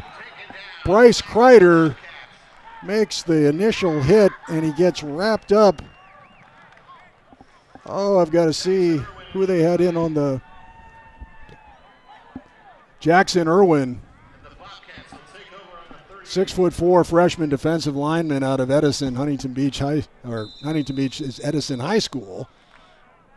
Turnover on downs, and here comes Burwald. And no, it's going to be Kukuk. Now we get Trey Kukuk. So the quarterback. Carousel? Good word. It's exactly what I was searching for. I can spell that. Well, you could come up with it, too. That's even more impressive. And Trey throws a little swing pass out to Ezekiel Pierce, who has it go through his hands. I guarantee you they're going to have some drills this week of just catching the foot. Yeah, little extra work on the machine for sure. Yeah. Bring it in before you turn upfield. That's going to get you to midfield. Minute 45 to go here in the first half. Bobcats 2nd and 10 from their own 38 after the stop on the sack by Jackson Irwin. 4th sack of the game for the Bobcats. That pass is high by Kukuk and is deflected around, and Saddleback comes down with it. Multiple Bobcats got fingers on that. There's the pass. It's intended for Jacob Sears, and then it went off of a Comet defender, and it ended up in the hands 18 of Josiah's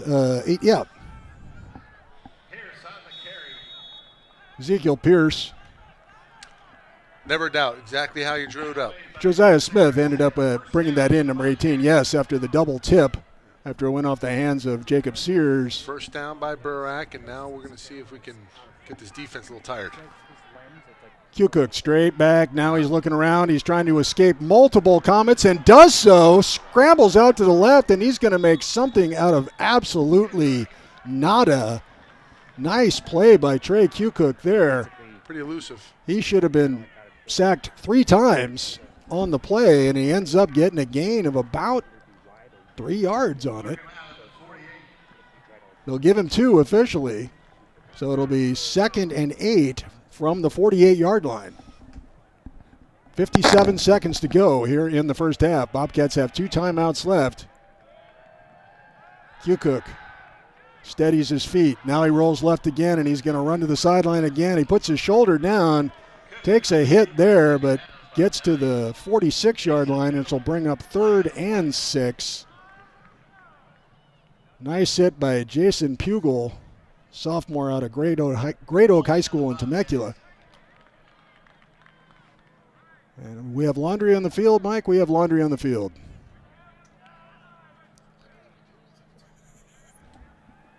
So the Bobcats will back up, and it'll still be second down. And it'll be second and about 18 from their own 42. Second down and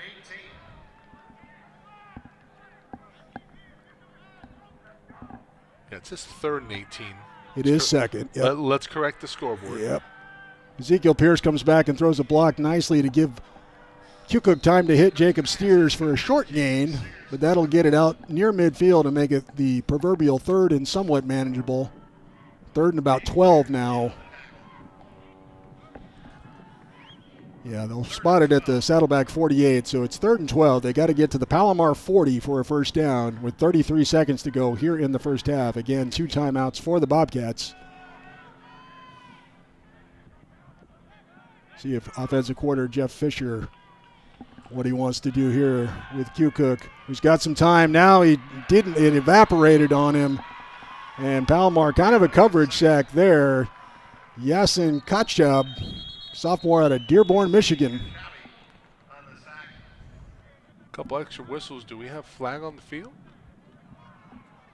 Big number 99, 6'2", 245. Took advantage of the secondary coverage to break through a couple of Saddleback blockers. Well, it takes advantage of coverage in the secondary, but at the same time, Q-Cook's got to do a better job of getting out of the pocket and rolling out. Well, you saw how effective Burwald was with the quick pitch and catch. Yeah. And they're trying to be a little bit more, or Trey is being a little bit more deliberate in looking downfield a little bit further, but the effective plays have been the quick hitters. And we've seen Trey do that. There's that Antelope Valley game where he came off the bench in the second half and led the Bobcats to, come from behind victory. They were trailing 21-17. He threw for 2 touchdowns in the fourth quarter. He's got the skills. The freshman out of Capistrano Valley High School, South Coast League MVP, all CIF. Got a nice arm, and, he just needs a little bit more time and experience. But he's got to get it out a little quicker, just like you said. All right, it's going to be 4th and 19. They reset the clock to 27 seconds after the timeout by Palomar. They want to force Braden Biller, that's Braden Biller, sophomore out of El Toro. Braden, averaging almost 41 yards a kick. Braden has done an exceptional job. He's got a long of 56 on the year. Gets his foot into that one. Going to be fair. No, not fair caught. Nicely tackled on good special teams play. And that's going to be about a 44-yard punt to pin Palomar back at the 15-yard line. Great job by Braden Biller. Well, a couple of gaffes by the special teams early on. Certainly not one right there.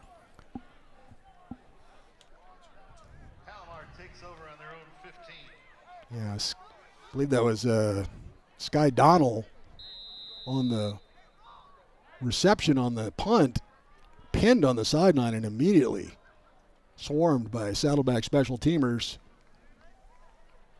So it will be 1st and 10 for the Comets. Jaden White back on because Kaya Reed looked like something happened to his shoulder or right arm on the sack earlier. So Jaden White, who started the game, will hand it off to Omari in Ireland. And unless he breaks off a big one, you got to think we're probably going to be heading to the locker room with a 21-2 score. Did he get out of bounds? It looks like it. He did get out of bounds to stop it, so we'll probably have at least one more play here.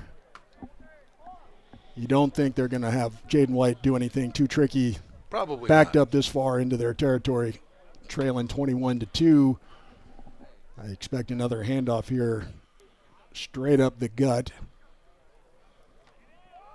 And Ireland will take it around the right side. He'll get a first down, so the clock will stop briefly there as well, out to the 30-yard line. Nice run by Omarion Ireland. Clock's down to 8 seconds. They'll reset the chains, and we'll see if Palomar wants to run another play. Jaden White's heading to the sideline. They did call timeout. All right, well, trying to get some seasoning, I suppose. But backed up at your own 30-yard line with 8 seconds and a timeout. Dan Early and his brother, the head coach, Joe Early. Maybe they've got a trick play they want to try, some kind of a hook and ladder or something. Something. Trailing 21-2, why not? Because not much has worked. Not much has worked. It was working with Kaya Reed's quick hitters and so well, forth. Here's the issue. If you're Coach Early and company, you have 2 weeks to prepare for this game. You come out completely flat on the road, and it's not even that far of a drive. It's South County. Right, yeah, this is not that tough of a trip from Palomar up to Saddleback. Hey, look, you're going up to Bakersfield, going up to Allen Hancock. I certainly understand coming out flat. Really no excuse for this, and have to figure some paint can be coming off the wall at the half. And they'll hand it to, I believe that's DeMarcus Carr on the carry this time, and he gets about 10 yards, and they'll probably stop the clock one more time to move the chains. No, that was O'Marion, Ireland. As I said, they're 20-28. Yeah, tough to pick up. But that was Ireland, who's going to finish the half with some pretty decent yardage. We'll get you updated statistics before we kick off the second half. And then we've got all. And that will end the first half. All right, the clock wound after they reset the chains.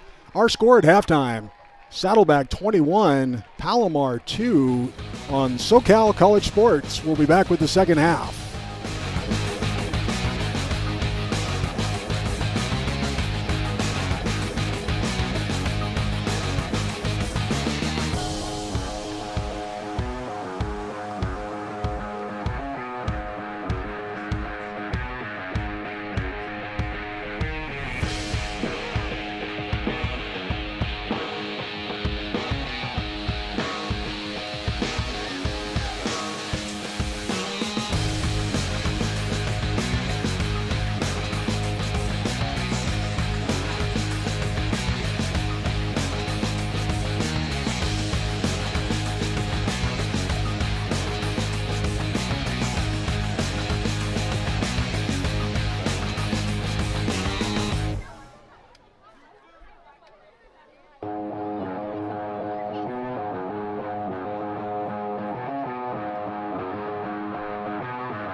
Welcome back to Saddleback Stadium. Getting ready to start the second half. Saddleback leads Palomar 21-2. Saddleback gets the ball to start the second half. Manny's kick to Paulo Burek at the 5-yard line. Up the right-hand side, cuts back to the middle. He's got a gap there in a seam. Comets close it up fairly quickly, but Paulo gets out to the 32-yard line. So the Bobcats will have decent field position to start the second half and try and increase this 21-2 lead, Mike. And Brandon Burwald is coming back out at quarterback after the rotation with Trey Kukoc to finish off the first half. Burwald was 9 for 13 for 118 yards. Yeah, pretty efficient. Yes. Efficient would be the best word for it. He ran for a touchdown. The only touchdown pass in the game, wide receiver Jacob Sears on the double pass that went to the tight end, Seth Lyon, 52 yards for the touchdown in the first quarter. Gain of about 9 on the play. It'll be second and very short for the Bobcats. Ezekiel Pierce on the carry. So Saddleback continuing its tradition of using 3 running backs throughout the game. Kenny Manacero, Paulo Burek, and now Ezekiel Pierce. Burwald with that quick out as he's done the entire game. Gets it to Caleb Marshall out of Orange Lutheran. First down for the Bobcats. Just underway here in the second half. I am Mark Spin along with Mike Cepeda on SoCal College Sports. Thank you for joining us here. Gorgeous night at Saddleback Stadium in Mission Viejo. National Division Southern League game. Saddleback 2-0 in the league, trying to keep pace with 3-0 Fullerton and Riverside. Burwald rolls left, stops, throws. Wide open receiver on the left-hand side. That's DeMario Strong, the freshman, still going all the way down to the 20-yard line. We'll see where they mark it. Going to put it at the 19. Beautiful run and catch by DeMario Strong. Burwald hit him wide open on the rollout. DeMario made a man miss. And the freshman from Warren High School in Downey has got the Bobcats at the 19-yard line quickly here in this third quarter. Burwald to the right-hand side. Another pitch and catch, complete. Caleb Marshall again on the reception. Freshman out of Orange Lutheran. And tempo for the Bobcats. Working the sideline left, working the sideline right. And now they've got it first and goal at the 9-yard line.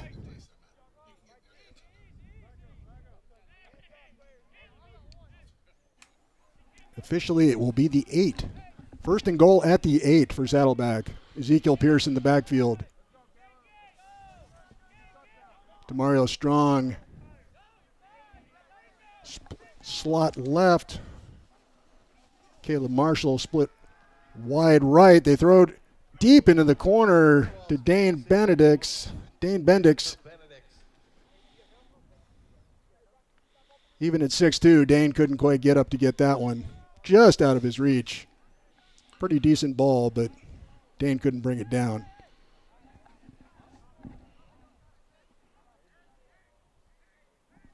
Second and goal for Saddleback at the 8-yard line. Burwald out of the gun. Looks over to Jeff Fisher, the offensive coordinator, gets the call in. Pierce will shift to the right. He's got Caleb Marshall one-on-one coverage at the bottom of the screen. 3 receivers to his left. Burwald looks left, throws on the quick slant inside. Does a nice job of catching the ball there. Burwald's pass is complete. Schroeder Ditch on the catch. Schroeder Ditch in the game for the Bobcats. Seeing some new faces. Dixon on the tackle. Third and goal. Third and goal at the 6-yard line. Goal from the 6. Schroeder Ditch, the 6'5" freshman from Trabuco Hills. First action he's seen tonight. 3rd and 6. Third and goal from the 6. Rolling left, Burwald stops under pressure, has to throw it up to the top, out of the back of the end zone. And even at 6'5", Schroeder Ditch had no chance to pull that one in. Yeah, maybe Wimbayana might have had a chance at that one. What a cheat code, huh? That's a nice pull right there, going with Wemby. So it's going to be 4th and goal at the 6-yard line, and they'll bring in Afrukte, who's been pretty much automatic all season long. 9 for 11 in field goals. This one's just basically an extra point for Kyan.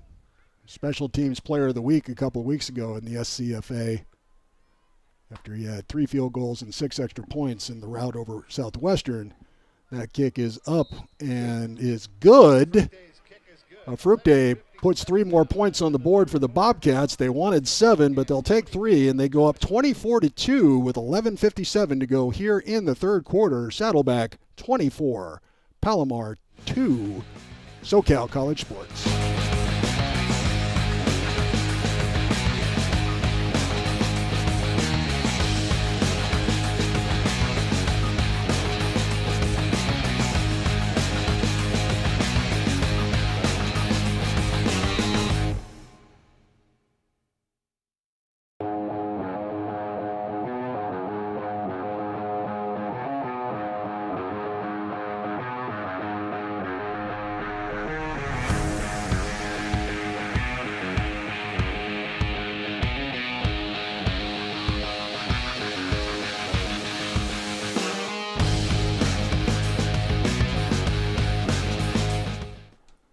Bobcats set to kick off, leading 24-2. Fructe just made the 23-yard field goal. 11:57 to go here in the third quarter. Gets into it. Roller drive, driven back to the goal line, fumbles it into the end zone. That'll be a touchback there. 1st and 10 for the Comets. Another well-placed kickoff by a Fructe. Saddleback special teams under Coach Dana Roach continue to impress. They've been solid all season long. One earlier gaff by Chase Christner did not make the fair catch on the punt that drove the Bobcats back to their 1-yard line. Aside from that, Chase and all the special teamers have done a solid job all season long, especially in this 3-game winning streak for the Bobcats, who entered the game 3-2 overall and 2-0 in Southern League play. Well, good news. Kaya Reed is back in the game at quarterback after taking that massive hit from Mike D'Amato. And he throws a quick pitch and catch out there for about a gain of 5, so it'll be 2nd and 5 for. We're going to go back to that sack. I'm going to show you that hit by D'Amato that we were talking about that we thought might make Reed's night finished. Boom.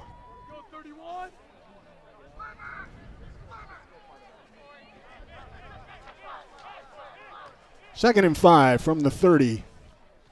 Kaya Reed, time to throw. A little dump over the middle to Ireland, and he'll get a gain of about 7. It'll be a first down. Ireland on the catch. So the Comets moving the ball quickly here under Kaya Reed back in the game. That was such a crushing hit. I'm impressed that he's back in the game because it looked for all the world like he had suffered some kind of a shoulder from how hard D'Amato came on the blindside blitz. He seems to be getting the ball out pretty well right now. Yeah, he doesn't seem to be suffering any lingering effects from it. Little gentle throws like that one. Not too much on it. Certainly catchable for his receivers. That's Tate Reed, freshman out of El Camino High School in Oceanside. Gain of about, they'll give him 7 on it, out to the 44-yard line. 2nd and 3 for the Comets as we get near 10 minutes to go here in the third quarter, with Saddleback leading Palomar 24-2. Saddleback in their home maroon and gold, cardinal and gold if you will. Palomar in the away white, looking deep. Reed, nobody home there. Great coverage by Saddleback. That was just well, some good and bad on that play. If you're Palomar, the arms seem to be good. He overthrows the receiver. Only problem is couldn't connect with him. So Tanner Gunnell, number 4, on the coverage for Saddleback. I think you'll take it if you're both teams, really. Yes, it's a win-win right there. And it's 3rd and manageable, which has become quite the cliche these days. So I'll throw it out there because. Well, 3rd and manageable is 4th and manageable, and you've got to move the chains right here if you're Palomar. It's getting late early in the third quarter. Trailing by 3 scores. Reed Omarion Ireland straight up the middle. He's only going to get about a yard there. Another solid defensive play by Tristan McMurray, the linebacker, to make a strong tackle. And Coach Joe Early says it's not that early yet. I'm not really sure what that pun was going to be, but he's going to punt. I disagree. Yeah. Hey, I'm not coaching. So Manny, guiding to Merriam, punts it away to Chase Christner, fields it at the 15-yard line, cuts up the sideline on the left side. Flag comes in. There's going to be a block in the back against the Bobcats that's going to bring this back. So Chase Christner did a nice job fielding the ball and made a move, got to the sideline, had a return of about 12 yards, but it's going to be a block in the back against Saddleback to push it back inside their 10-yard line, I believe, after they mark it off. Well, it's another homecoming game in Long Beach, and right now the Vikings getting absolutely thrashed at home, 40-13. ELAC has come in off of the bye. They have made some adjustments, and they are rolling here tonight. Wow. Week 6 SCFA. That's a tough one to take on your homecoming game. Yeah.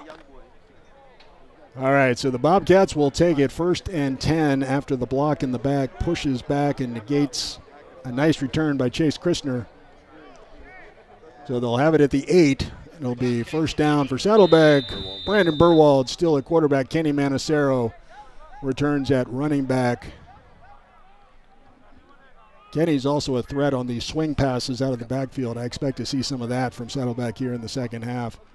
Set line in motion. They hand it straight off to Manacero up the middle. Gets a nice gain of about 5 yards. It'll be 2nd and 5 for Saddleback, who lead 24-2 here at Saddleback Stadium. Trying to extend that winning streak to 4 games. You expect the pace here for Saddleback. 22-point lead. We're in the third. Become a little bit more methodical. Burwald, inside handoff to Manacero. That time Palomar's got him wrapped up, and he's going to lose a yard.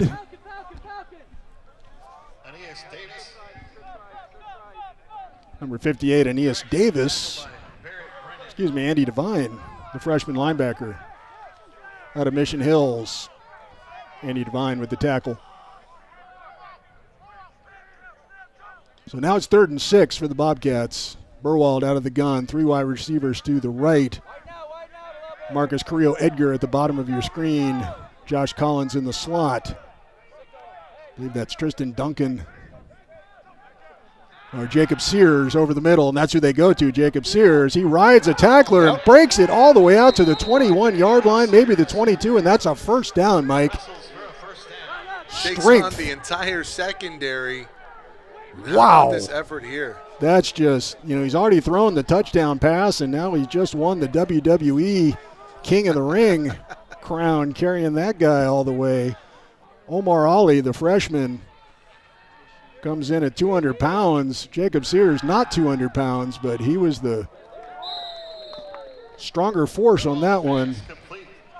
Marcus Carrillo Edgar goes down and retrieves that low ball for a gain of about 8 yards. So it's going to be 2nd and short for the Bobcats out around their own 30-yard line. It's a great job of getting the hands underneath the football.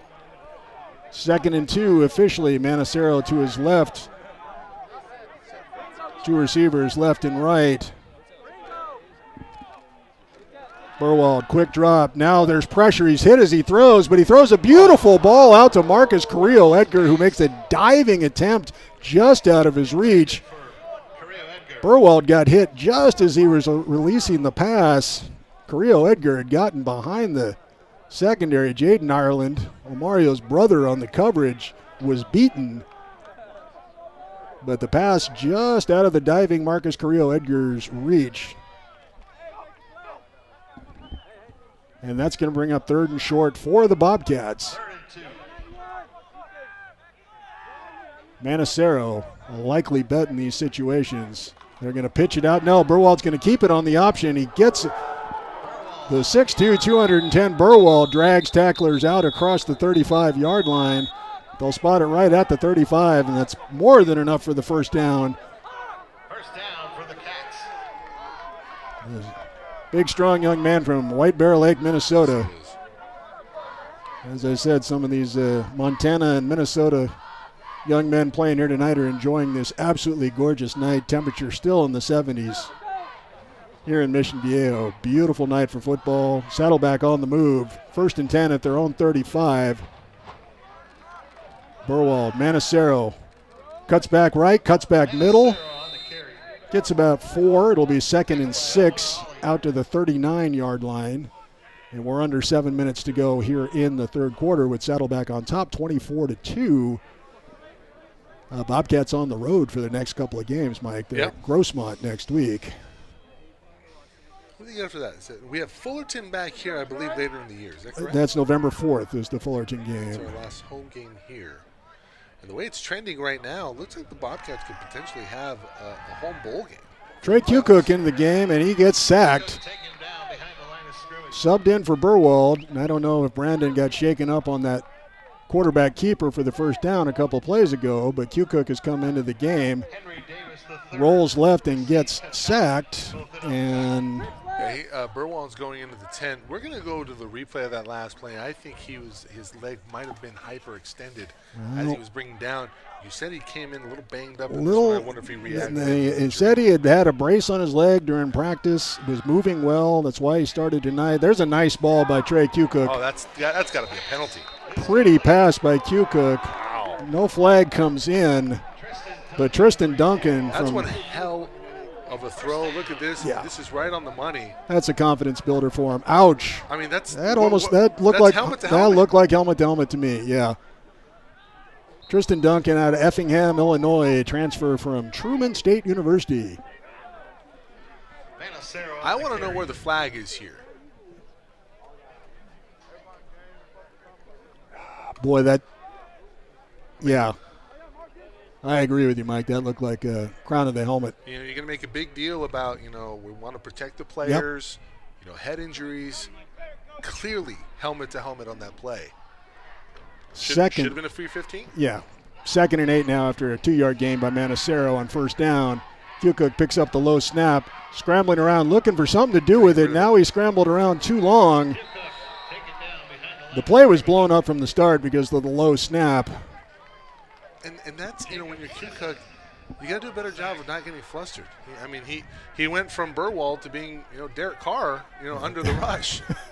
And spoken like a true Raiders fan, a long-suffering.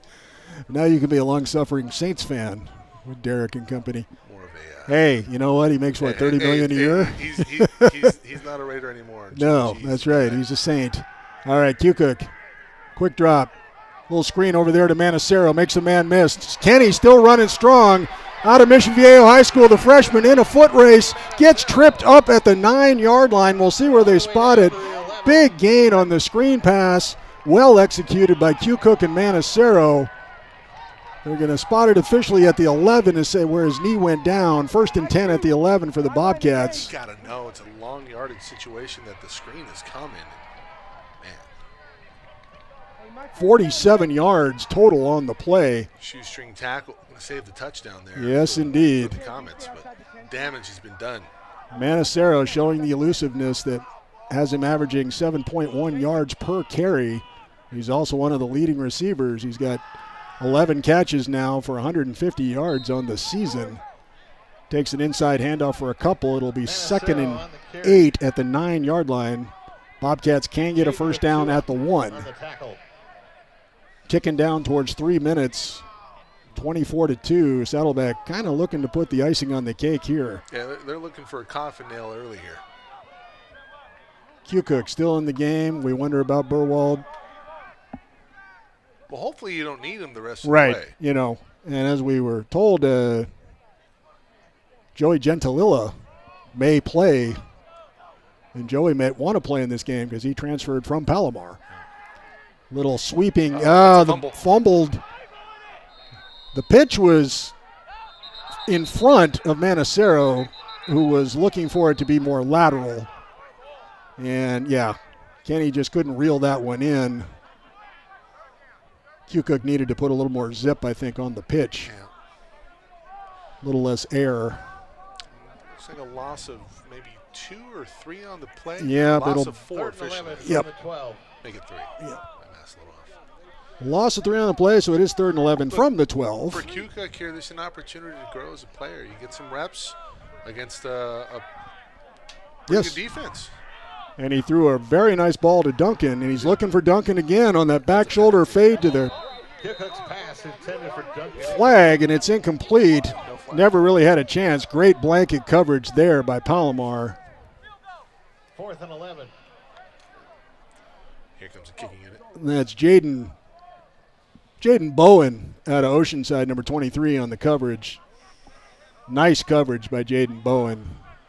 Looked like there was some contact, but I think it was pretty back and forth Yep. after further review, so good no flag there.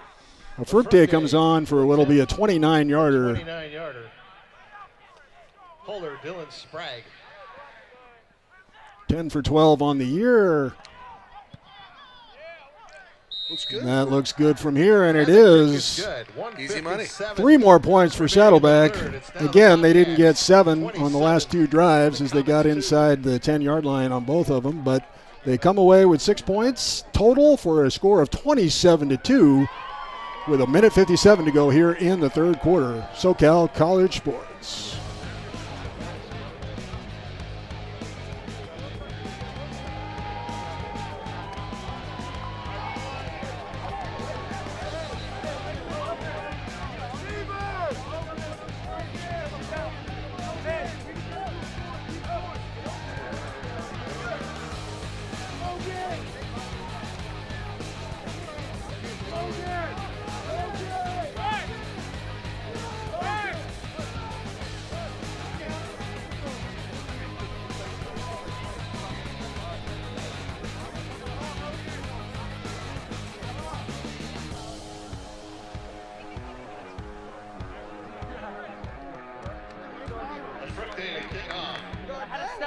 Back at Saddleback Stadium, getting ready to kick off a Fructe.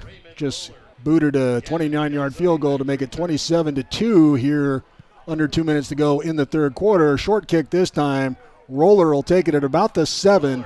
Comes up the right side, cuts back to the middle, out to the right side. He gets all the way out to the 30 before Saddleback reels him in. Nice return there by Raymond Roller, a freshman wide receiver.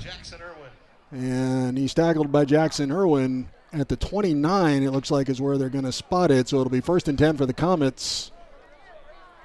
See where they put it down. They're actually going to put it at the 31. There we go. 31-yard line. Good return. 24-yard return by Roller to get it out into decent field position for the Comets, who need to get something going quickly, trailing 27-2.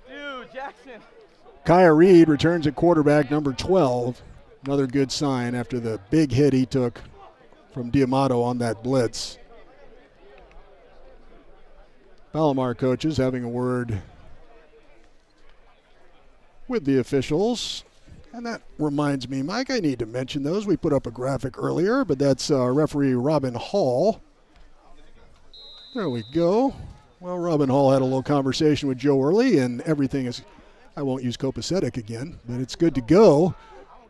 1st and 10 from the 31 for Palomar. Kaya Reed fakes the handoff to Ireland. Deep pass. Oh, almost reeled in on a nice attempt interception-wise. Another overthrown ball by Kaya Reed. The good news, bad news, guess his arm's okay, but Sterling DaCosta almost made the interception for the Bobcats. There are officials: Robin Hall, Mark Hayes, Douglas Sewell, Michael Lyman, Brandon Ballou, Chris Meyerson, and Darnell Anderson. Doing a fine job here tonight. Not the flag fest we had against San Diego Mesa here 2 weeks ago. Bobcats had 21 penalties for 209 yards. There's Ireland on a handoff straight up the middle. Might have gotten a yard. Tristan McMurray on the bottom of the pile.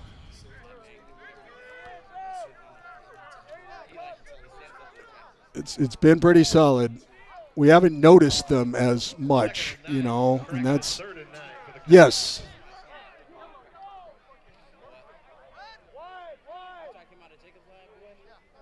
All right, it's 3rd and 9 from the 32-yard line. Reed, straight back, rolling right. He's got some room, but he's not going to be able to get the first down. Chased out of bounds. Saddleback closes nicely, keeps him from getting further up the sideline, and the Comets are going to have to punt from their own end of the field. Cayman Rawls, number 9, did a nice job of coming over there to cut off the scramble. Nice job by the sophomore out of Phoenix Desert Vista High School. Good size defensive back, Cayman Rawls, 6'2", 210. And there's another. Oh, they got a piece of that one. It looked like they got a piece of that. Yeah, referee Hall is indicating that was tipped. And Manny, the kicker as they call him, Kaiden Merriam, is down. He got hit pretty good, but the ball was blocked. So the contact is, it's legal with the ball being blocked, but it just took his leg right out. And he's looking around for the flag, but no, it was grazed. You saw that come off his foot funny because the fingers were on the ball.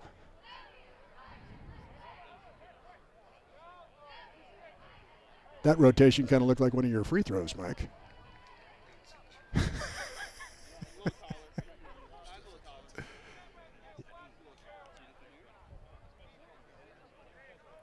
Oh, that's right. You took right. I was going to say you mentioned that. Not oftentimes you see the big man on the opposing team shooting free throws. And That was the case, my friend. And you showed my old teammate Todd Murphy how to put the ball through the hoop in a shooting drill. So you are one up on me because that's not anything I could ever do when I played with Todd.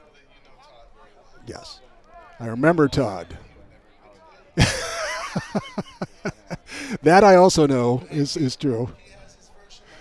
This 3 sides to every story, Mike. Your side, their side, and the actual empirical fact. Is there video on this anywhere? Did they tape practices? No, exactly. Didn't even have the 3-point line when I played, so hey, there you go.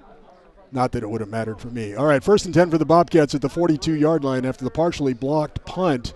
Saddleback good field position. Actually got a decent kick out of it, being 27 yards considering. Could have been worse. Little pitch and catch out from Kukuk. And that is Pierce Tongal, number 86. Saddleback starting to play a lot of players. So Caleb Marshall in at one receiver, Pierce Tangal at another. You've got Kukuk at quarterback. We're not sure if Brandon Burwald is just pulled from the game because it's in hand or if he got a little dinged on that quarterback scramble for a first down earlier in the third quarter. But either way, Trey Kukuk they had planned that he would play, and he's here now. 1st and 10 from the 48-yard line of Palomar. Kukuk straight drop, gets it rid of it quickly this time. Beautiful, nice ball. Dane Bendix can't reel that one in, and Benedix is probably shaking his head about why didn't I catch that one because that was on the money. That is in the breadbasket. Those are 2 Capo Valley teammates right there. Cougars throwing the perfect hookup like they did in the South Coast League last year. That one Dane can't come down with, so it's 2nd and 10, 5 seconds to go here in the third quarter. Saddleback 27, Palomar 2. I won't say this one is a layup yet, but it's getting to that point. Kukuk scrambling again. Now he gets rid of it to his right, just throws it out of bounds, got it beyond the line of scrimmage, and that'll end the third quarter. I'm going to take that play. Okay? You get rid of the football, exactly what you hadn't been doing up to that point. You don't lose yardage. You live to fight another third down.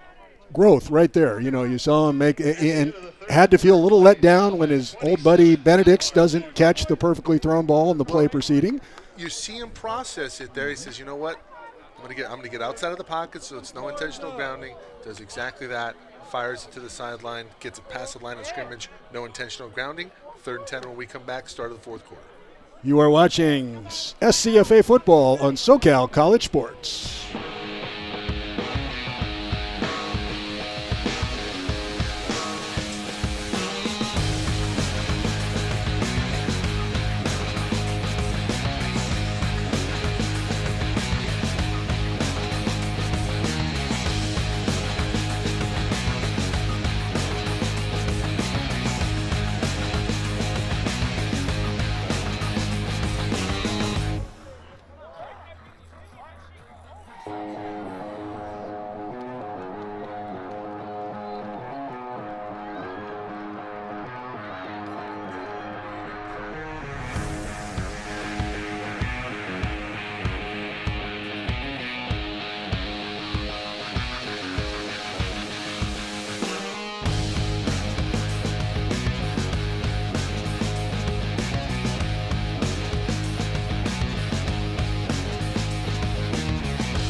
All right, we start the fourth quarter, 27-2 Saddleback, 3rd and 10 for the Bobcats at the Palomar 48.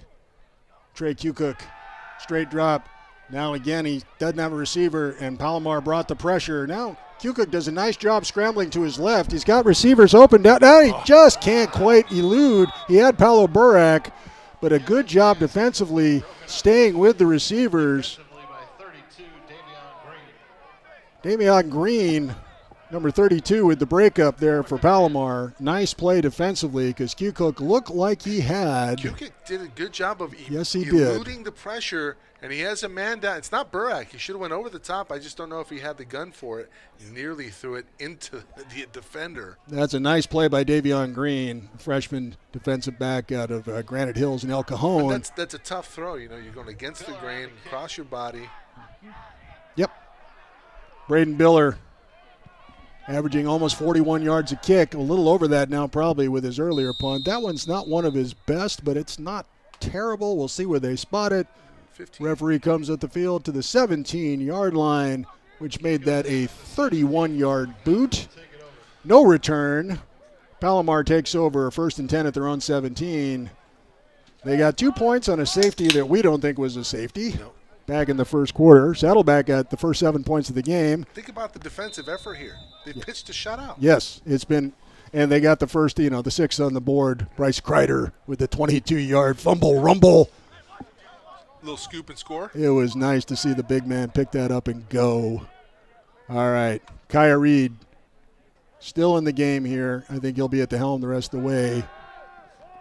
Nice little looping pass out there. He doesn't throw a real rocket, but he throws with very, very nice touch, and it's a very catchable ball. Sky O'Donnell, freshman out of Mission Hills and San Marcos, gets about 7. It'll be 2nd and 3 at the 24. Yeah, Reed has just got that nice little backyard football. I'm going to put it right where you can, catch it without breaking your fingers. Kind of a touch. It's Doesn't throw it like Jay Schroeder. right. Whereas we talked about it a couple of weeks back, we were guys who threw super hard. James Harris, the old Rams quarterback back in the Jim Bertelsen, Lawrence McCutcheon days, and I think they all had bruises on their chest from catching his swing passes. Sternum shots. Yeah. What they call it with John Elway, the Elway cross, because they all had it right there at the notch at the bottom of their shoulder pads, their sternum. Incomplete pass on 2nd down, so that brings up 3rd and 3 for the Comets. Kaya Reed in the gun. That was a catchable ball too, but the big 6'6" tight end, Evan Langenbach, Evan Langenbach didn't turn his head quite soon enough. And so now it's going to be 27-2. I mean, 4th and 7. I don't know. It's your own 24. 13:52 to go in the fourth quarter. You're down 27-2. I guess you just don't want the score to get out of hand. But Maybe. And there's a botch snap again. And this time, Manny, the kicker, guiding to Merriam. I question the call from Coach early just because, look at the score. Yep. Your kicking game has had some problems. You've had a field goal blocked. You've had a punt blocked. It's 4th and 3, and, those short intermediate routes, we've seen Reed hit those. Why not go for it? And now they're in worse position than they would have been if they would have got, I agree. Stuffed at 4th and 3. Kaiden Merriam, that was a snap it looked like he should have handled. It was right there at his face mask. I wonder if he was still a little shaken up from the hit he took on the partially blocked punt. That's a perfectly sound assessment. Yeah, because they just hit him right in the hands, right around the face mask, and he just couldn't control the snap. So Bobcats take over right at the 10-yard line. So 1st and goal with 13:47 to go here in the fourth quarter. Mark Spin. They got to get this play off. Call timeout. And do they get the timeout called? Yeah, they do. They're going to call the timeout. I mean, you can't have that. You take over on downs. You have to be aware of the play clock. Another opportunity to learn here for Kukoc. So Saddleback leads 27-2. Kind of been a sloppy second half. Not a lot of great execution offensively. Saddleback got inside the red zone and came away with 2 short field goals because they couldn't punch it in. but they continue to stifle the Comets defensively, just doing a solid job slowing Ireland in the rushing attack.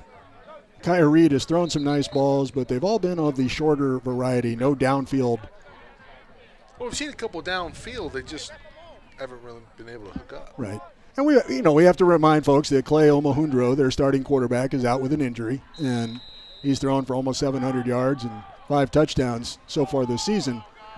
So who knows the difference that could have made. But you got to go with who's up. Ezekiel Pierce on the handoff straight up the middle, and Ezekiel plows ahead into the end zone for the score.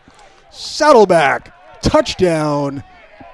Ezekiel Pierce, 10 yards off tackle, made a nice sharp left-hand cut at the hash and went straight into the end zone, plowed through a couple of Comets around the 2-yard line into the end zone. Ezekiel Pierce, touchdown. Saddleback, his second of the season on the ground. The young man out of Arapahoe High School in Centennial, Colorado, combined elusiveness and strength on the same 10-yard run and gets the touchdown on the board. Saddleback cashes in on the fumbled snap for the punt. Afrupte on for the extra point. He remains perfect on the season on extra points, 26 for 26. And that brings our total to 34-2. Saddleback all over Palomar here in the homecoming game for Saddleback.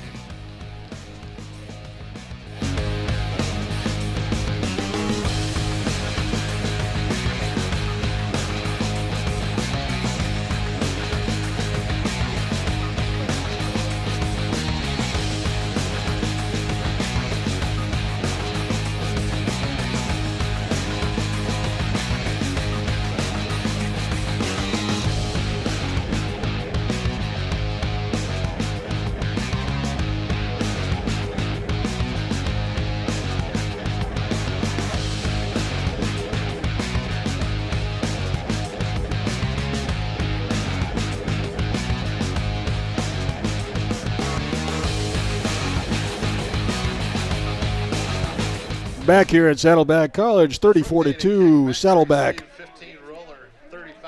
cruising against visiting Palomar on homecoming night for Saddleback. Yeah, cruise control, very apt description, sir.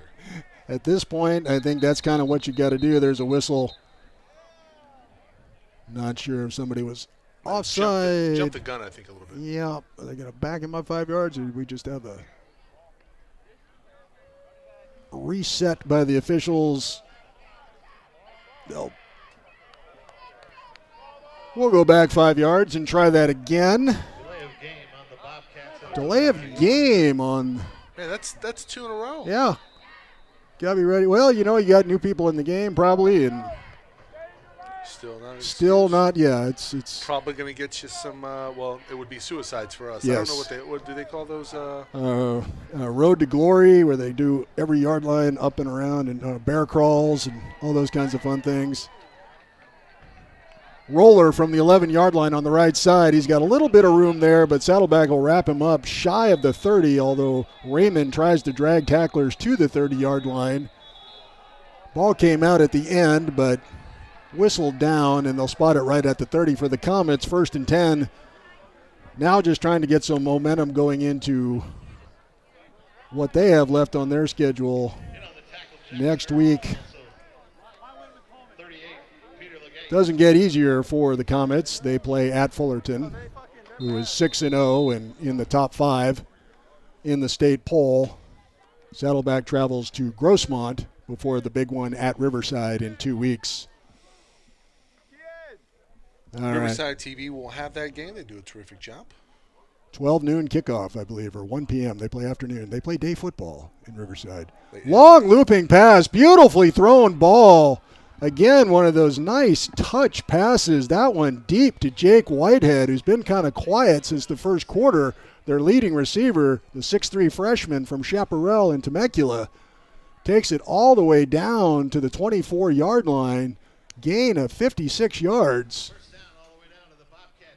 46 yards. Yep, 46-yard gain, first down. Beautifully thrown ball, pretty good coverage, but Jake Whitehead gets back in the groove. Breaking tackles there. That's Quincy Herron. He was a favorite target in the first half. And then Palomar's offense just kind of went radio silence. Yep. Making some sparks now. Yes, indeed. They're trying to stay motivated. The hole has been dug. Yeah. The dirt is in a pile ready to be placed upon. From the 11, 1st and 10, pass behind, incomplete. Playing with fire Tate with those Reed. crossers over the middle. Yeah. And I think a quick adjustment or two by the linebacking core might see a pick on one of these crossing routes. The Saddleback secondary is active and athletic and ball hawking, and I could, with the touch passing that Reed does, I could see that as being a possibility. Now he's under pressure. He scrambles straight away, breaks one tackle, gets it down to about the 9-yard line, so he gets about a 2-yard gain. That'll bring up 3rd and 8. Comets can get a first down just about the 1-yard line. And you got to think this is 4-down territory all day long, you would think, but we shall see. 3rd and 8 from the 9-yard line. They can get a first down if they get to the 1. DeMarcus Carr in the backfield. Jake Whitehead at the bottom of your screen, number 19. Keep an eye on him. He's got Tate Reed to his left. Reed's looking that way to the right. Slipped and fell on defense. Whitehead made the catch, and we'll see if they give him the touchdown. It looked like he might have broken the plane. He did. Touchdown for Palomar. Jake Whitehead. Nice aggressive play. Back in the groove on this drive. Breaking tackles. He's not down. He's on top of the defender. Right. Swung around and then had the wherewithal to reach. Yeah, he was short, but they gave him the touchdown on the field. Right. Would have been 1st and goal from the 6-inch line, but they're going to give him the touchdown. So Whitehead's 2nd receiving touchdown on the year. Kaya Reed's 4th touchdown pass of the season. 9 yards. I imagine that the Comets are going to go for 2. Try to get into double figures and make it a 3-score game at 34-10 should they manage to get the 2-point conversion, where they could then get 3 more scores and 2-point conversions for 24 points. Tough sledding in 12 minutes to go in the fourth quarter, but, hey, we've seen strange things happen, so you never know. But Saddleback playing some different people defensively there, substitutions, good aggressive play by the secondary. Just a nice breaking of the tackle by the 6'3" Whitehead. Good-sized kid, 6'3", 190. And Saddleback's secondary, Trevor Romaldo, had him, but just could not quite. Well, he did bring him down short of the goal line, but the referee's opinion is what counts, and it's a touchdown. There's a ground ball snap. There's the looping pass in the back of the end zone to Herron for the 2-point conversion. Wide open. 2 receivers were wide open on the left side. 2 points more for Palomar, so they are back to double figures, 34-10, making it a 3-score game with 11:58 to play here at Saddleback Stadium. Saddleback 34, Palomar 10. We'll be right back.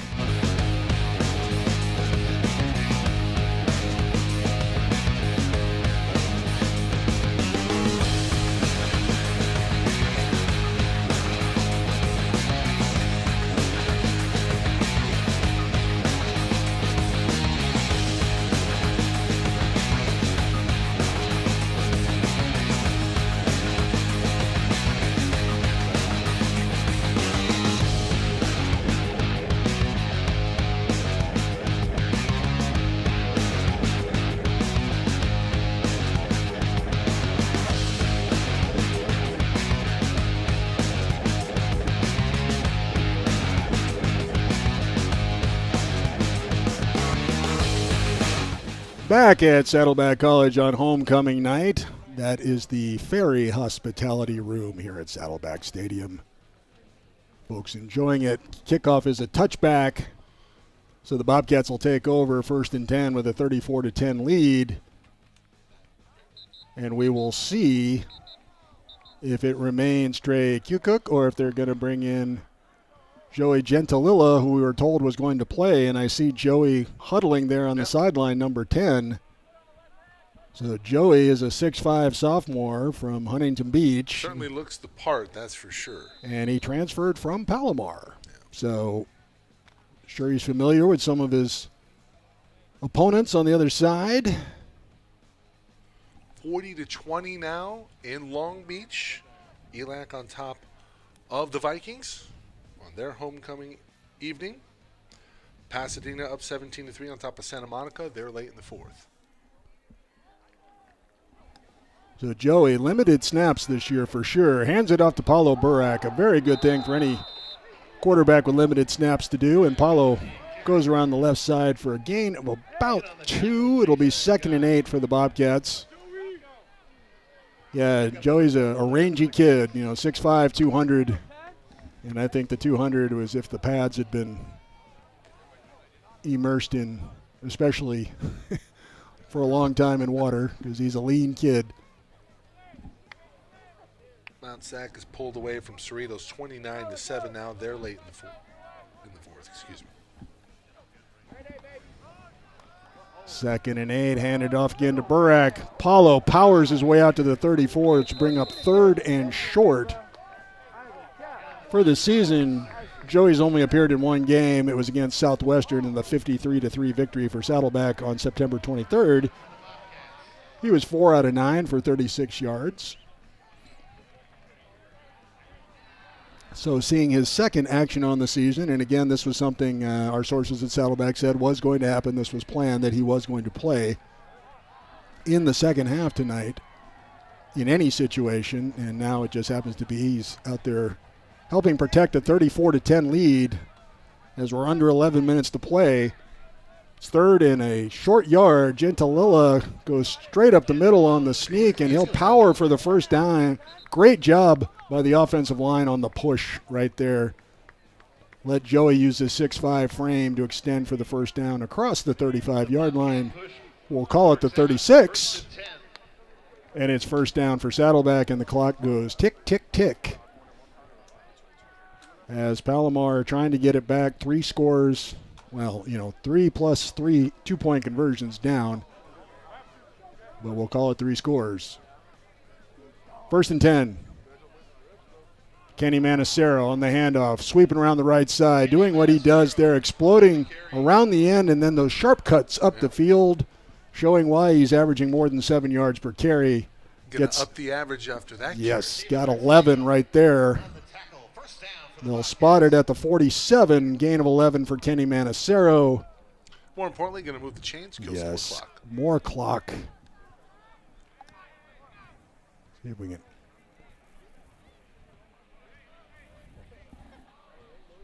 Manacero now, it's 12 carries for 50 yards now for Kenny.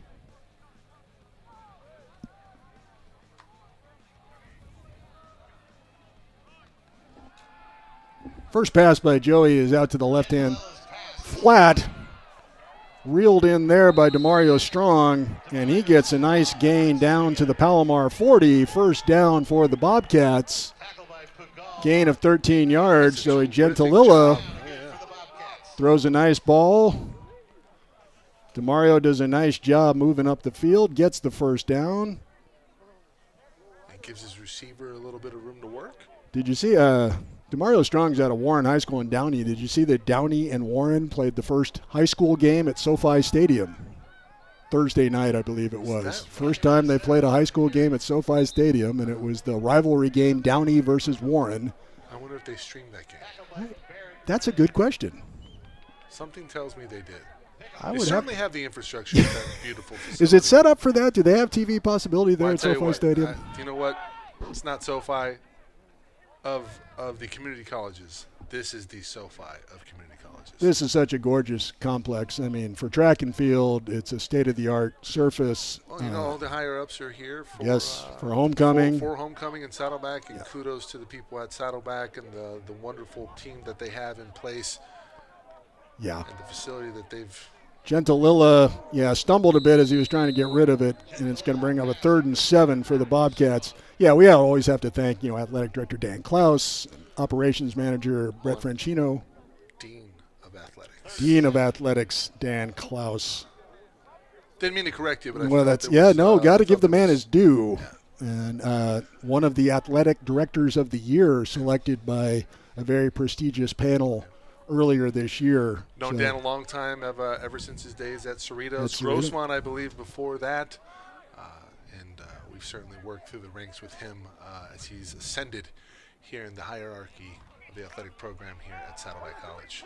Joey keeps it. Gentililla on the keeper. That's why I'm calling him Joey, because Gentililla can be difficult to say. But Gentililla didn't get much on that, if anything at all. So it's going to be 4th and still 7. That was a poor read.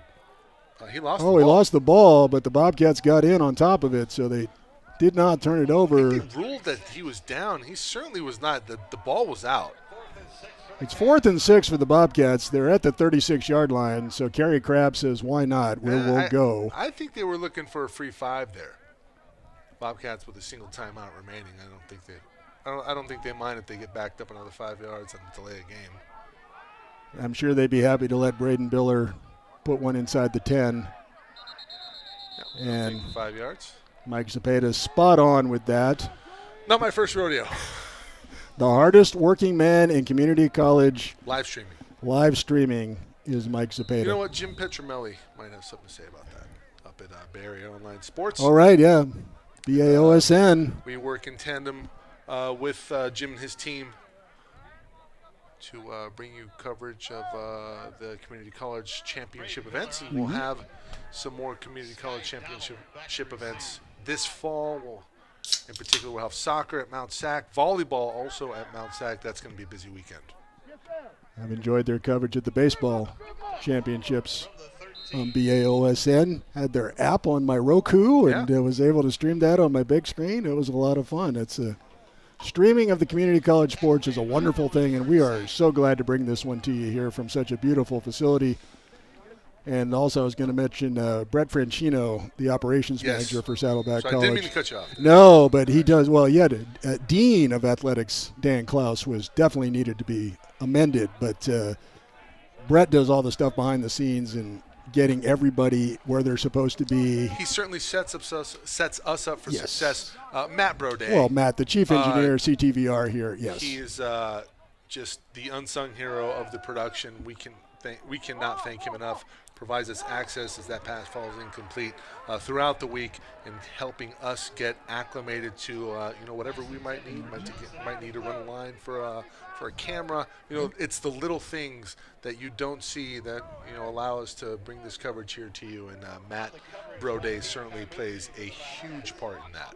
I work with Matt regularly doing Saddleback College men's and women's soccer live streams that the college does on their YouTube channel. And he's the chief engineer defending women national champions in the 3C2A, undefeated so far this year at 11-0-1, led by Chloe Green with 19 goals. Big sack right there for the Bobcats. Kaya Reed tried to get rid of it, but the blindside blitz came in. And Saddleback substituting now in on defense. That was Griffin Line, sophomore out of Eugene, Oregon. Came in the defensive back on a corner blitz. Got the big sack, big loss. 3rd and 18 now. Kaya Reed, quick flick outside. Nice play. That's 2 in a row by Griffin Line, who made the hit right there after he had the sack. You really have to take your hat off to Coach Crabb and this coaching staff. You think about where they were to open the season. You get the loss at home to Ventura. Go on the road, and you drop 2 in a row to Santa Barbara, who's up this year from the American, but still probably one that you should have had. Those are 2 games you could have had. Right. Absolutely. And now, barring a miracle, it's going to be 4 in a row. Fumbled snap again, and they're going to get down at the 1-yard line. The Bobcats will take it. They're going to spot it at the 2 for forward progress. Right now, you'd almost be better served if you snapped it to your quarterback and Yeah. rolled them out on a rugby-style kick. The special teams here have been pretty embarrassing for Palomar, and this is a team that played neck and neck with Riverside. 1 point loss. We're up 13 with 10 minutes to play. You go back to that loss, and obviously, you've lost your first-string quarterback for the year. Yeah. They didn't lose the rest of the team. No. So, you think there would be infrastructure there. They came in flat into this one off of the bye week. They have 2 weeks to prepare, and they absolutely lay an egg. Yeah. And Saddleback came in ready to play defensively anyway. Right. Offense took a little time to get acclimated, but the defense, you go to the opening drive for Palomar. They forced the fumble, scoop 6, and the Bobcats have really rolled the rest of the way. They really have. And, playing multiple players now, and there's the handoff straight up the middle. And, yes, that was Joshua Niblett, number 35, straight up the middle after the fumbled snap. And I still think the punter, Manuel Kaidna-Merriam, is a little shaken up from that hard hit he took on the block punt. And then it was 2 snaps in a row where he just lost focus because the snaps were in a place where he should have been able to handle them. But I think he may have just been a little rattled from that hit. And it just happens. You lose focus, you're down, you're just trying to, And the question now becomes, for Burwald, how healthy is your starting QB? Right. He certainly looked great in there, and then he gets hurt on that run. Talked about he came in a little nicked up, maybe re-aggravated an injury, and moving forward. They get Grossmont next week. Yep. A team that maybe a little bit down in the win-loss column, but you can't take anybody lightly. No, nothing lightly in these situations. But it could be a game where you maybe choose to sit Burwald, give him a week to prepare, and then for Riverside, weeks, a big matchup versus RCC, the defending SCFA champ. Yeah, Kaidna-Merriam, is an excellent punter. He's averaging 42 yards a kick. He's got a long of 60 yards this year. So the mechanics are there. Maybe the concentration just somehow got affected from because that's 2 that's led to 14 points here for the Bobcats. And short, 2-yard drive and a 10-yard drive, and bingo, you get a little bango. Shell-shocked after having a punt blocked and getting that much contact on a block punt. Yeah, certainly lingers in your head. It does, and then maybe the lack of focus going forward in a blowout situation. But on the touchdown, that was Joshua Niblett out of Coos Bay, Oregon. Coos Bay. Yes, Coos Bay, Oregon. Coos Bay, the last broadcast. Transfer that's right, from we're Wrigley. having Coos Bay-like weather. That's right. Certainly not the case tonight. Not tonight. No, we are having Southern California, what we pay to live here, weather. This is why. So Joshua came from Reedley College, which is out near Fresno. Weather powered by Mother Nature. Marshfield High School in Coos Bay, Oregon. And he's a 210-pound sophomore, and he just powered that 2-yard touchdown run in. For the touchdown, his 7th carry of the season results in 6 points. You see what I did there. And I did. It's 5:36 to play, and it's 41-10. Saddleback all over Palomar here at Saddleback Stadium. It's been kind of a interesting game in terms of big plays and so forth, but there's been some. Certainly have our fair share of highlights. Yes. Some herky-jerkiness on both sides, but Saddleback just continued to get it done where execution failed the Comets here, especially in the second half with some turnovers and failure to convert opportunities earlier in the half and so forth. And Saddleback's just been relentless defensively. They really, aside from the one long pass there that on that last drive where Jake Whitehead got behind the defense for 47 yards, it's been a lot of short pitch and catch because that's all that they're getting. It's a soft zone prevent defense from Saddleback, and they'll be certainly content. Do you keep the – I wonder if forward progress was stalled there. No, they're going to keep it going. So Kaya Reed is 12 out of 24 for 140 yards. Jaden White was 5 out of 8 for 44. But just couldn't get the team moving. Yeah. Kaya's got the 1 touchdown. 2 Whitehead. Burwald was 15 out of 22 for 189. Q Cook was 5 out of 10 for 88. As I mentioned, Jacob Sears, 1 for 1 for 52 in the touchdown on the double pass. Pass batted down at the line of scrimmage. Do they keep the offense on the field, or do you bring out the punting unit, wave the white flag? Well, And the white flag, I think, is out. And to his credit, Manny Guidon-Merriam is running out there. He says, by gosh, I'm going to get this one and I'm going to drill it. Because like I said, he's averaging 42 yards a kick. That's impressive in community college. Well, you got to get the kick off. Football, but first you got to catch the snap and get rid of it. He's from Mount Carmel High School in San Diego. He's an excellent kicker and place kicker. And that one is blocked. No protection for him whatsoever. Can't blame that one on the kicker. There were 5 Bobcats on top of the ball. They've recovered it at the 1-yard line, I believe. I don't think they're going to give him the score. But it was another just point-blank smack block. That was the old double thud. I mean, look how many Bobcats are in on that. And I believe that's Garrett Line. What a little series he's had here with the sack and the stop and then the bingo bango. And that one's certainly not on your kicker. You got to give him No, some that's time to that's get not it off. Guidon-Merriam at all. That was 5 Bobcats in on the block, and I think that was Garrett Line, number 20, who got the block, if I saw the replay correctly. So nice job by Garrett with 3 big plays here in the last couple of series. Yeah, we'll talk about our upcoming program here on SoCal College Sports next week. We are at College of the Canyons hosting Allen Hancock. That'll be a 2 p.m. kickoff. Tomorrow we will have amateur boxing, USA Boxing of the amateur ranks tomorrow, a little bit down to 5 at Capistrano Gym. Really? Nice. 2 o'clock? I believe that's a 1 o'clock Okay. start on the broadcast, but the Ringer 6 is what it's called, and we'll have some fights streaming here live on SoCal College Sports. It was a terrific event we had earlier this year back in July. They liked it so much.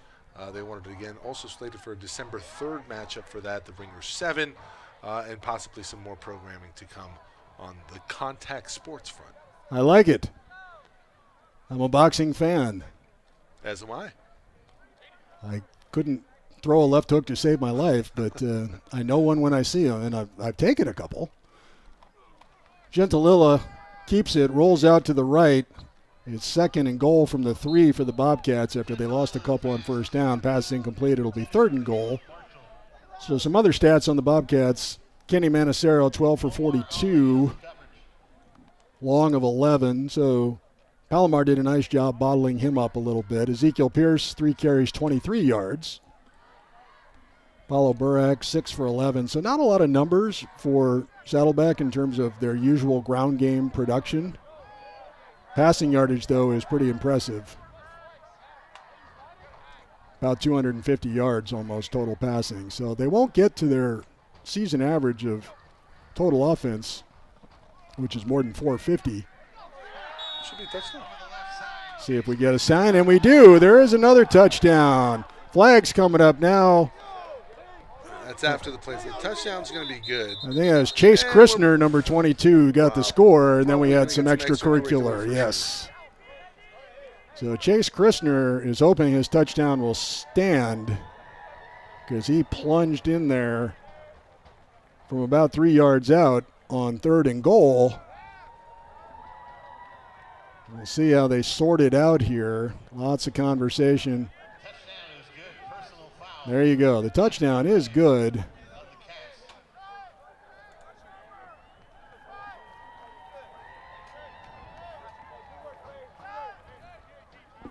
You see in the replay here, I mean, clearly players in. And Yeah. And then a little push right there. yeah. Fructe to attempt the extra point. Dylan Sprague is the holder.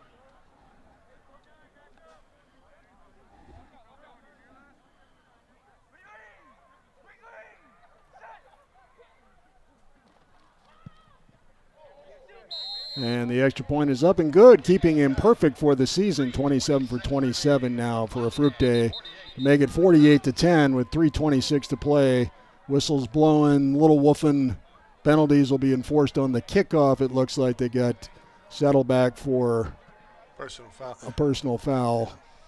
But the point is good. They'll back him up on the kickoff. I mean, they're not neighbors, but they're certainly not too far away. Just down the 5 a little bit. Palomar, a little bit inland, but you know, as we alluded to earlier, this is not a terribly far drive. And No, comments back to the drawing board next week. Yeah. As you said, it gets pretty rough. Yeah, and Saddleback will go down to Grossmont. They'll make that not too far of a drive, a little bit further down to That's Grossmont. But then the one, if they can come through that one head-to-head, maybe 2 4-0 conference or league teams at Riverside on the 28th. So Chase Christner gets his first touchdown of the season. We threw out some things earlier. How about Matt and Scott Tyndall on camera here tonight? Amazing job each and every time. I mean, the angles that they get, they're out there running around. We got the static camera, but those guys are getting those close-ups and the replays that get set up from what they're pulling in. It's an amazing job. And we've had a lot to show you tonight. There's been all sorts of, there's been long passes, long runs, fumbles, defensive linemen rumbling 22 yards for touchdowns. First play of the game. Set the tone, Bryce Kreider.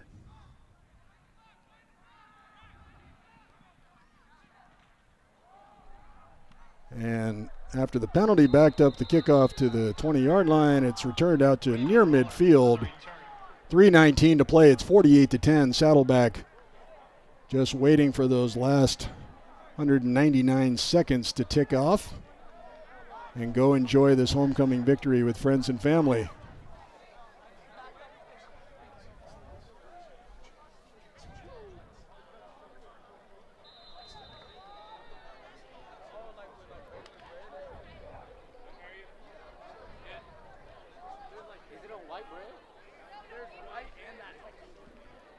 So it's at the 49-yard line of Palomar. First and 10. 3 wide receivers to the left. It's Longenbach in motion. Handoff straight up the middle. That's Raymond Roller, number 15. Kaya Reed still in at quarterback. Short gain.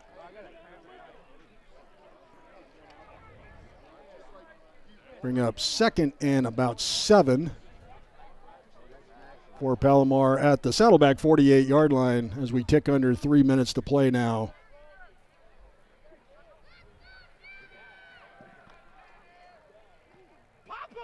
The 6'6" Longenbach brings that one in. The short little pass, gain of about 5 on it, so it's going to bring up 3rd and 1 from the 42. Give him 6 on the catch. So it'll be 3rd and a yard at the Saddleback 42. You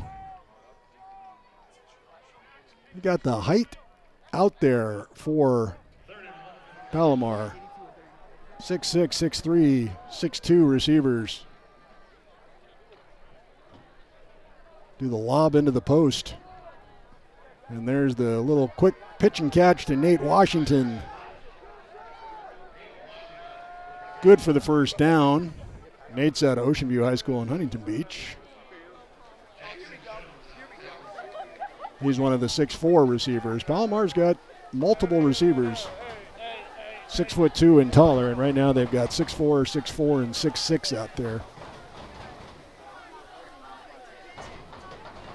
Nice dump off there again by Kaya Reed. Nice breaking tackles. Galzotti. Galvin had a big gain and just lost the ball as he was trying to spin out of a tackle there down the right-hand sideline. It was well set up, well gate. Look at Gavin go down the sideline, breaks a tackle there, makes a nice cutback there, still going, and then along comes, well, yeah, he got it punched out. But that was one of those ones he needed to protect the ball a little bit better. But give credit to Saddleback's Deshaun Baker, number 30, out of Texas. Linebacker chasing Gavin Galzotti down the field and rake the ball away. Saddleback recovers. And as Mike alluded to, it's victory formation with 1.5 minutes to play. So it's going to be a 48-10 victory for Saddleback. And it's going to look... Joey Gentililla. Yeah. Yeah. Right. Excellent point. And Palomar will regroup. You know, Coach Joe Early's been there for 21 years. It's a solid program. They had some special teams miscues tonight, which hurt them, but that's not even close to any of the reason why they were thumped.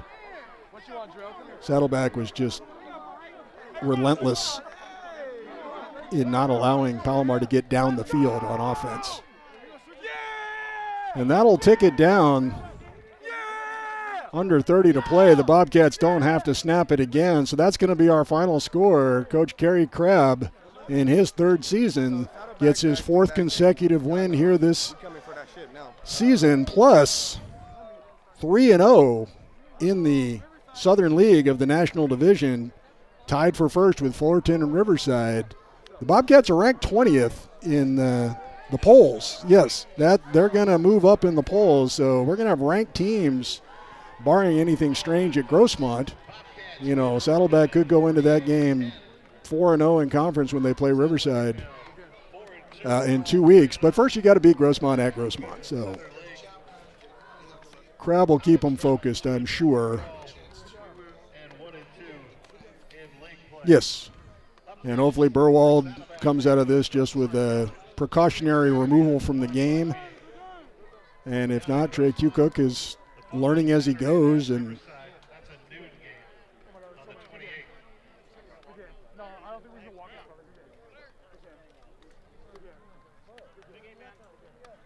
you know, I'm watching them shake hands there, and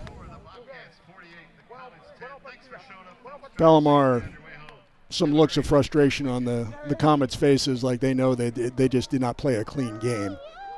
And Saddleback didn't play a perfect game, but, you know, Bryce Kreider set the tone with that 22-yard fumble return on the first play from scrimmage in the first quarter, touchdown for the Bobcats, and they never trailed. Closest Palomar got was 7-2, and we finish at 48-10. Palomar falls to 2-4, 1-2 in the Southern League. Saddleback improves to 4-2, 4 consecutive victories, and 3-0, tied for first with Fullerton and Riverside in the National Division Southern League. Oh, and there's Burwald on crutches coming out the field, so we're hoping that is precautionary, but he's on the crutches for now.